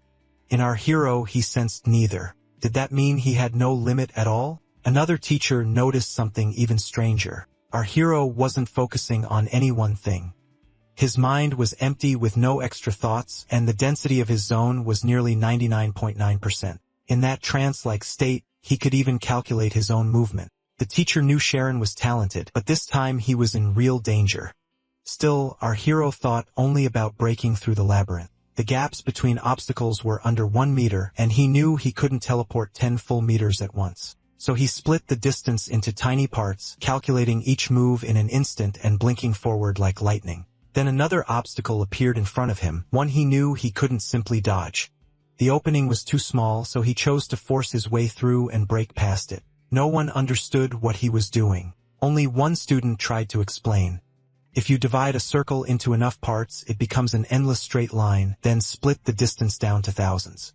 Still, nobody could believe anyone could calculate that. But the student said it wasn't really calculation. It was more like clairvoyance that made everyone realize just how unreal our hero's ability was. Genius didn't even seem like a big enough word. He kept moving forward, but then another labyrinth, the teachers called it the Dragon's Labyrinth, appeared in front of him. Sina ran over to Ted, but at that exact moment, Mark woke up. His hands were shaking with fear while our hero tried to remember the order in which the labyrinth had formed. He knew he had to move through the exact positions he had seen. Mark, though, wasn't joking around. He even said Sharon should just let him go. By then, Sina had already reached Ted and shouted, asking what he had been doing this whole time. Ted calmly said there had been a problem. Sena snapped back that the device had to be stopped right now. Ted didn't understand at first until she told him Mark and Sharon were still inside. Then a third teacher rushed in and said our hero was already right in front of the jaws. Sweat ran down his face, but before the jaws closed, Sharon forced himself to calm down. He was still alive. He started making choices in 1/10 of a second. In 100th, he mapped out every place he might need to appear. Then in 1,000th, he realized that plan was wrong. He tried to find another way.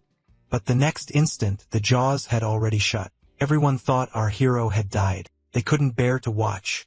The director believed he had made a terrible mistake, but our hero had found the exit. No one could believe he made it through.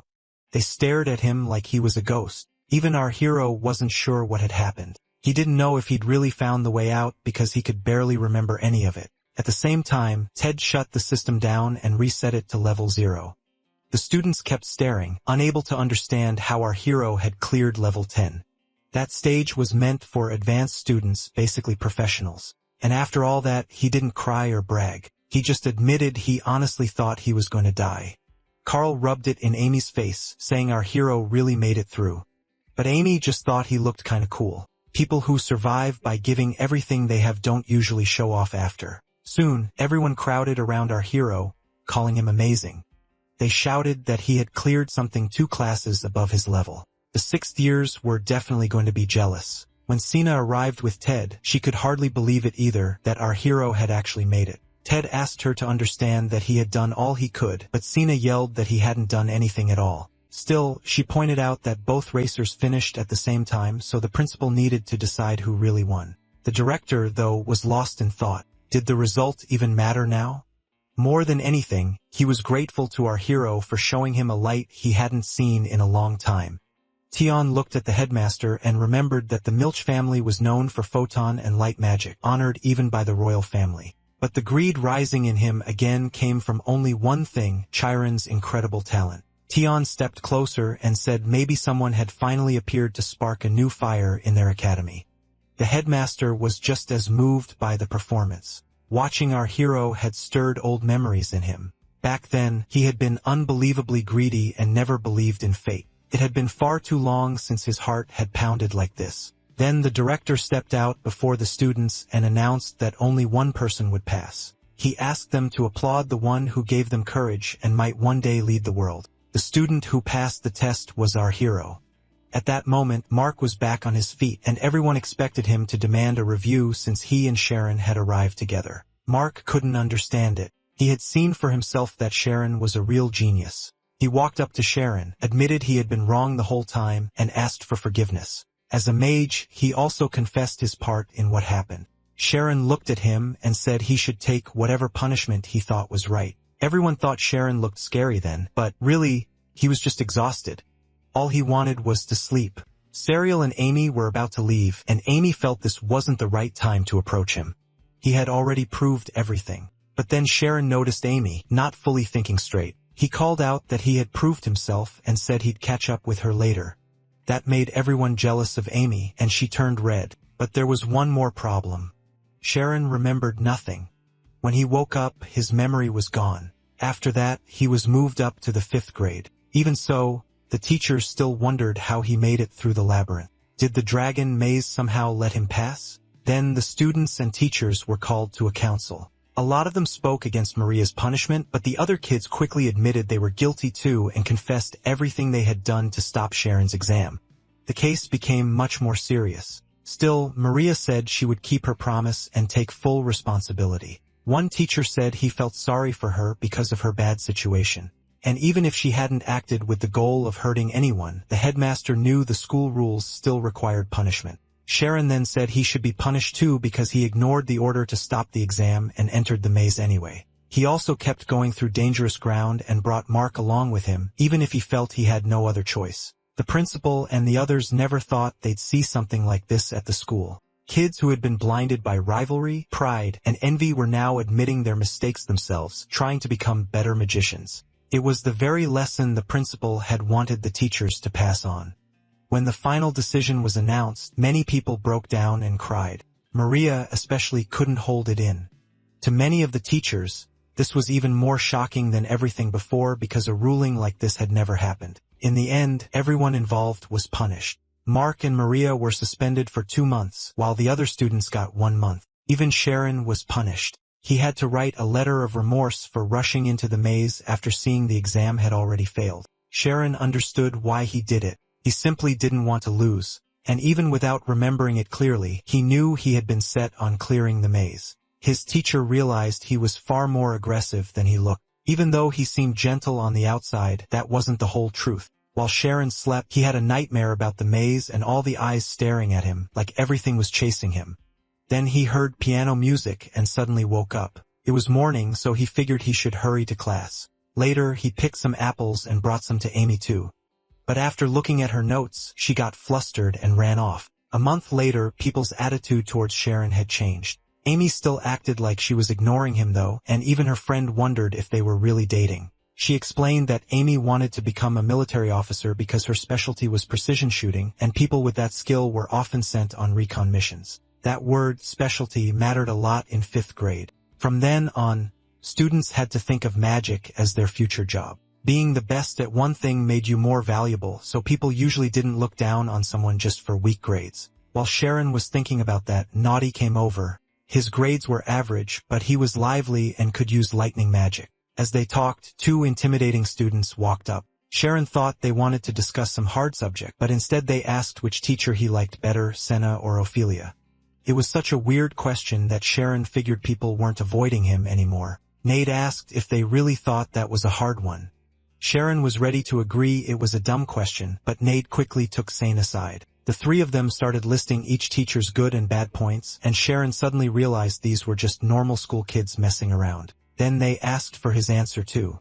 He knew joining talks like this was part of having a normal school life, and he was about to say he liked both teachers, but the boys suddenly left. Sharon felt oddly disappointed, and Nod said it was because Irika was coming up behind them. Iruki and Irika were the same person, someone Sharon had never met before.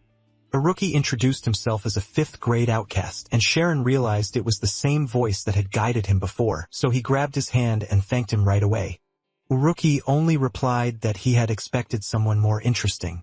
Nate hurried to apologize, saying Iruki always talks in riddles. Iruki said that was his way of praising Sharon, then warned him to be more careful than before. When they asked if he was skipping class, he just said he was bored. Nate sighed and said Iruki was always like that, but deep down he was reliable. Sharon said he seemed like a good person, and Nate cut in to explain that Iruki was a genius, just a very strange one. Right then, Iruki stepped forward and started muttering something bizarre. The next second, he moved with insane speed. Everyone could tell something strange was happening. Iruki formed targets out of floating spheres and started firing at them, making them explode one after another. It scared everyone, but he calmly asked Sharon to meet him again later. Sharon was stunned by what he had just seen. Iruki could use both split form and detonation, his own specialty. What made it stranger was that he was known as the biggest loner in class, barely talked to anyone, and only had average grades. Still, people called him a genius because his skill in one area was unbelievable. Iruki was amazing at physical calculations. He could work out extreme conditions in his head, figure out dates 40,000 years ahead, or keep going with numbers like pi forever if he wanted. But outside science, he was hopeless. The teachers were stunned someone like that was even in 5th grade. Nate said teachers used to fight over who would take responsibility for Iruki, but by now they had all given up. Sharon and Nate were still excited by all this when a girl came over and invited Sharon to join their group. He turned her down, and she told him to come if he changed his mind. The main reason he refused was his terrible grades. When he said that, Nate told him he led a group himself and could take Sharon in. Sharon expected something solid and dependable, but Nate brought him to the storeroom, the place where the school kept healing materials. Nate explained that you could find almost anything in there. Sharon asked if that was even allowed, and Nada said the storm changed its layout every time someone searched it, which meant no one could track what you found. Sharon actually liked the sound of that. Eventually, they reached the room used by Nada's study group. For some reason, it was called Ritualism and Ghosts. Nadu joked that they didn't actually study ghosts, souls, the afterlife, aliens, God, or hell there. Sharon started to think he may have come for nothing, though he wasn't totally against it. As soon as he said that, Nadu kicked the door open. Dust flew everywhere, and inside was Iruki, the student from earlier who had been covering the board in chalk. Nate explained that because the group had a bad reputation, he hadn't told Sharon earlier that Iruki was one of the members. Sharon was surprised Iruki was interested in it at all. Sharon asks why Iruki would join a club about ghosts and stuff. Nida says it's actually the opposite. Iruki came to tear those ideas apart and lure in people who think everything has a logical answer. Iruki is glad to see Sharon and wonders why a genius came to a place like this. Since he's here, Iruki says they can study big questions together, like whether an atom can be split. Sharon has no idea what to say, so he blurts out the first thing he can think of. Iruki says he already knows the answer. There has to be huge energy inside an atom. He goes on, saying Sharon is probably wrong because even if people get hurt, that doesn't really matter. Sharon snaps back that no student should ever be harmed. He says that's exactly what the headmaster teaches, but Iruki just grabs one of the berries on the table and says Sharon clearly doesn't understand magic because every wizard acts by their own rules. That makes Sharon even more upset. He'd rather be a fool than some genius who hurts people. Iruki doesn't budge, arguing that a few geniuses always create crowds of fools. To him, history proves it, and what he hates most is blind idealism. Sharon won't accept that. He says ideals can be real. Nady sees the argument getting out of hand and tries to stop them, but it's already too late. Sharon decides he won't get anything good from this club. Nady tries to hold him back, but Sharon is done. Iruki only makes things worse since he treats Sharon like a rival. He keeps mocking him, saying he doesn't believe a genius like Sharon really exists or that he can do everything in a split second. Nady is stunned, but Iruki looks thrilled and asks if Sharon can even win the speed test coming up. By now, Sharon realizes this rivalry is going to last a while. The speed test is an exam where students score points by hitting targets with active magic. Recovery and support magic can't attack, and you can only move on after clearing every target in a stage, so speed matters a lot. The problem is obvious. Shiran can't use active magic at all, which means he has no way to pass. He remembers that to reach omniscience magic, he needs at least 60 points. Still, his teacher is pleased because Shiran's study method raises his skill in every subject at once. Even so, there's still one field where he hasn't reached an expert level: photon theory. Shiran hadn't thought of it that way, but now he gets excited. The teacher quickly hands him 2 books. He opens them right away, hoping he can master it fast, but soon realizes that even if he passes the test, this magic doesn't seem useful in practice. The teacher disagrees. She says photon magic only looks useless. It actually has huge potential because light is the fastest thing in the world, and learning to control it matters. Researchers at the Advanced Tower believe photon power could transform how information is sent, and they're already testing ways to use it in fields people haven't even imagined yet. That gets Shiran thinking. If light magic can start a whole new industry, then studying it could be amazing. So he heads outside to train, tries to cast it, and fails. He keeps trying over and over, but nothing works. The magic isn't supposed to come from his hands, but from the center of the spirit zone, and picturing that clearly is hard. While he's still struggling, a girl walks out nearby. People are stunned by how impressive she is and by the fact that she just finished training. Then Shiran learns who she is. Yahello, a bishop from the famous Karsus order that guards 12 shrines.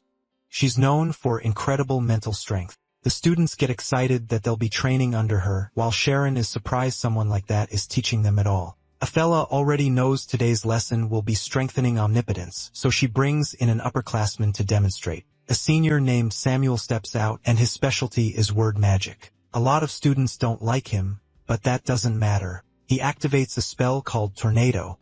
Everyone is impressed, but he tells them not to get excited yet. Word magic can make it even stronger. He begins another spell, and everyone expects something huge, but 3 minutes pass while he keeps going. By the time people almost lose interest, he finally finishes, and the tornado grows several times stronger. He explains that if you think carefully about the words, the spell improves. Then he asks them to watch again, saying this time he'll do it faster. Nobody is thrilled. They don't want to wait another 3 minutes. So Samuel starts moving his tongue so fast, no one can follow it. The spell fires off, and this tornado is the strongest yet, powerful enough to knock everyone off balance. Since many students are seeing word magic for the first time, Ophelia explains they won't be learning it. Instead, they'll study the progression technique, which boosts power by focusing through counting numbers. Shiran asks if just saying numbers can really make someone stronger, but Ophelia answers plainly. She says numbers carry symbolic axioms, so they connect well with the spirit zone. To prove it, she strengthens her own spirit zone through progression, reciting more and more numbers without stopping. Her zone keeps expanding until it reaches hundreds of meters. Then she explains that the faster someone counts, the stronger the spirit zone becomes, not just in size, but in power, accuracy, and hit rate. It improves everything. Still, she warns it isn't a miracle skill.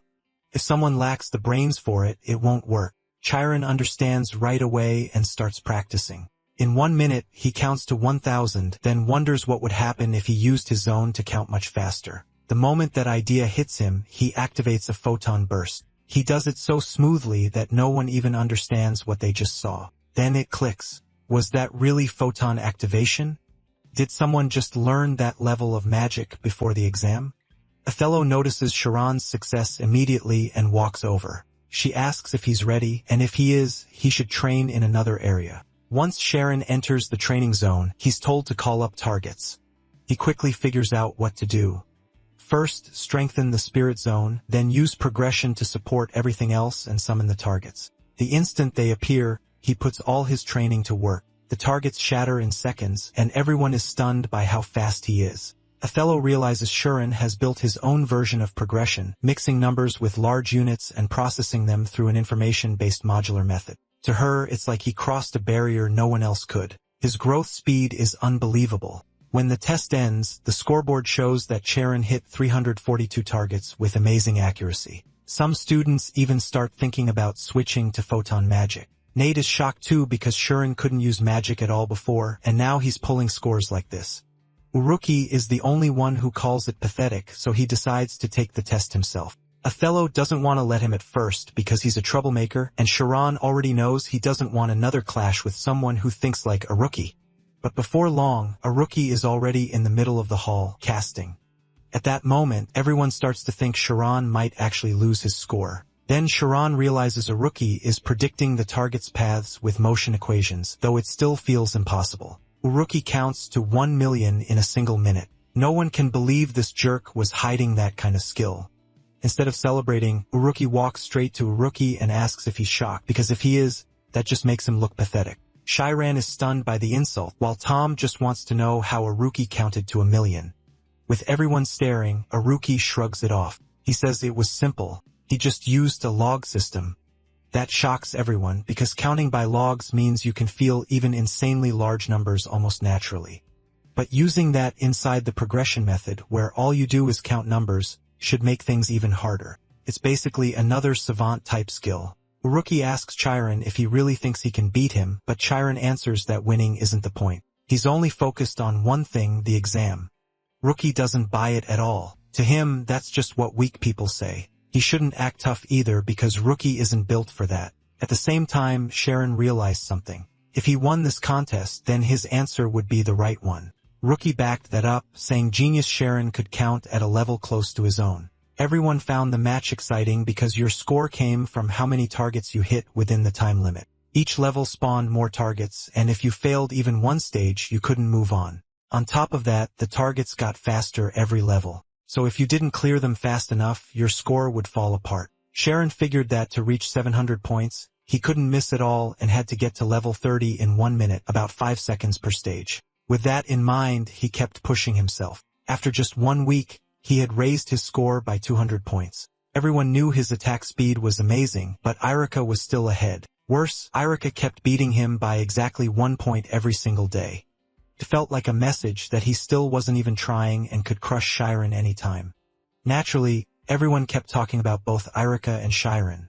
Nate tried to cheer him up, saying he didn't care who won since they were both his friends, but he admitted the rivalry was fun to watch.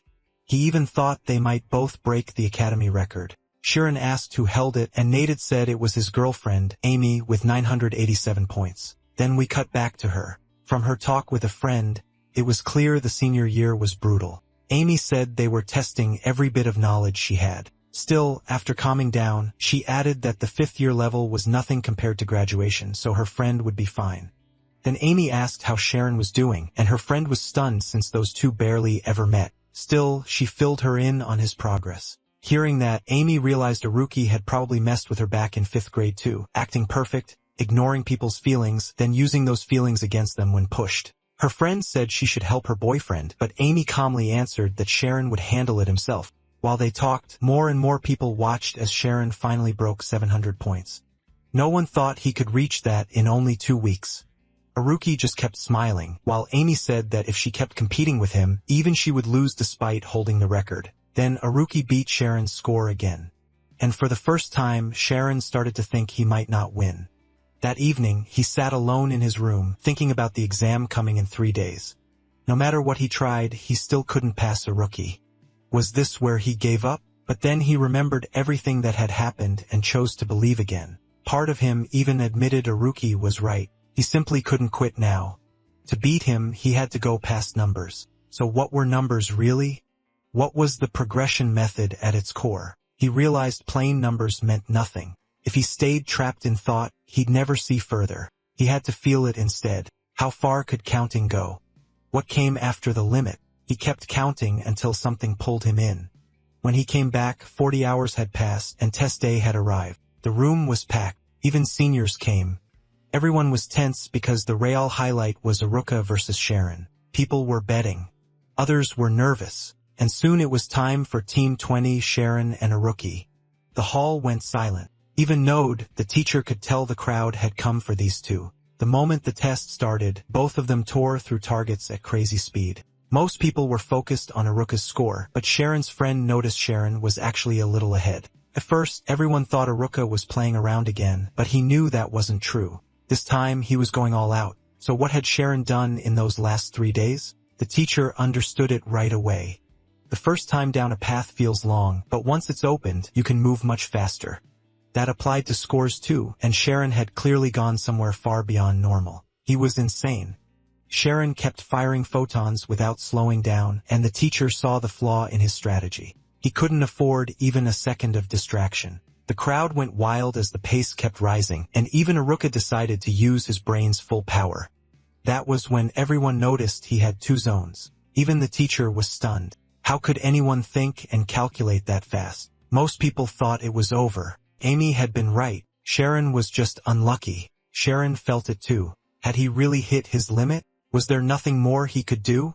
Then he understood what was stopping him. Fear. He had to break past himself and think only about numbers. The instant that barrier gave way, a field spread out around him and wiped everything in its path. Everyone assumed Aruka would still win, but Aruki suddenly couldn't figure out why time felt so slow. When the test ended, he thought his 1247 points were enough. Instead, everyone rushed to Shiren. He had won and broken the record. Then Aruki walked over and offered his hand. He admitted defeat, said Shiren wasn't boring after all, and confessed Shiren had been right. Shiren could hardly believe it, but Aruki went on. If the charge stays controlled, nothing happens. Even if the shell breaks, someone has to take responsibility. And from now on, that person would be Shiren.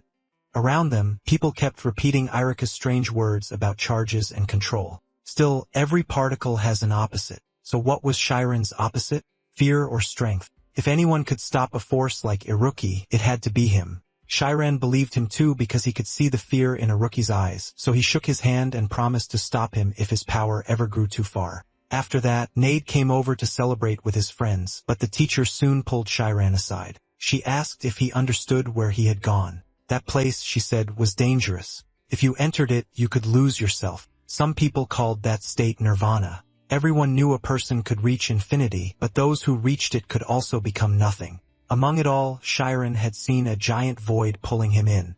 He kept dreaming about that place afterward, and now his body felt strange too. The first thing he did was tell Ned and Aruka that it felt like ghosts were following him. They didn't know why he sounded so serious, but Aruka instantly leaned in. Had all of that really happened in his dream? The stars, the endless void, the thing vibrating at the end? If so, Irika said, then maybe Shiren had seen a number that couldn't be calculated, something beyond space itself. Shiren had wondered the same thing. How could you dream of something you'd never seen? Then Nady said he'd heard stories from 200 years ago, people trying to move the soul through experiments. Those tests were shut down for being inhuman, but many who went through them claimed they remembered things they had never seen before. Some even swore it was real. While Nady was busy creeping Shiren out, Irika said that actually explained everything. If Shiren's soul had been ionized by electricity and triggered a quantum effect, then maybe it really crossed beyond the cosmos. Irika was talking about a world so tiny that maybe Shiren's soul had shrunk enough to slip into atoms. Shiren was blown away by the idea. Then Irika told him to be honest. Could he finally say what really happened? Shiren told them everything, and Irika burst out laughing in delight. He said his father had told him about this before, about a number that was the key to everything. After hearing that, Shiren decided to join the club. Nate was thrilled and said they should sign the papers right away.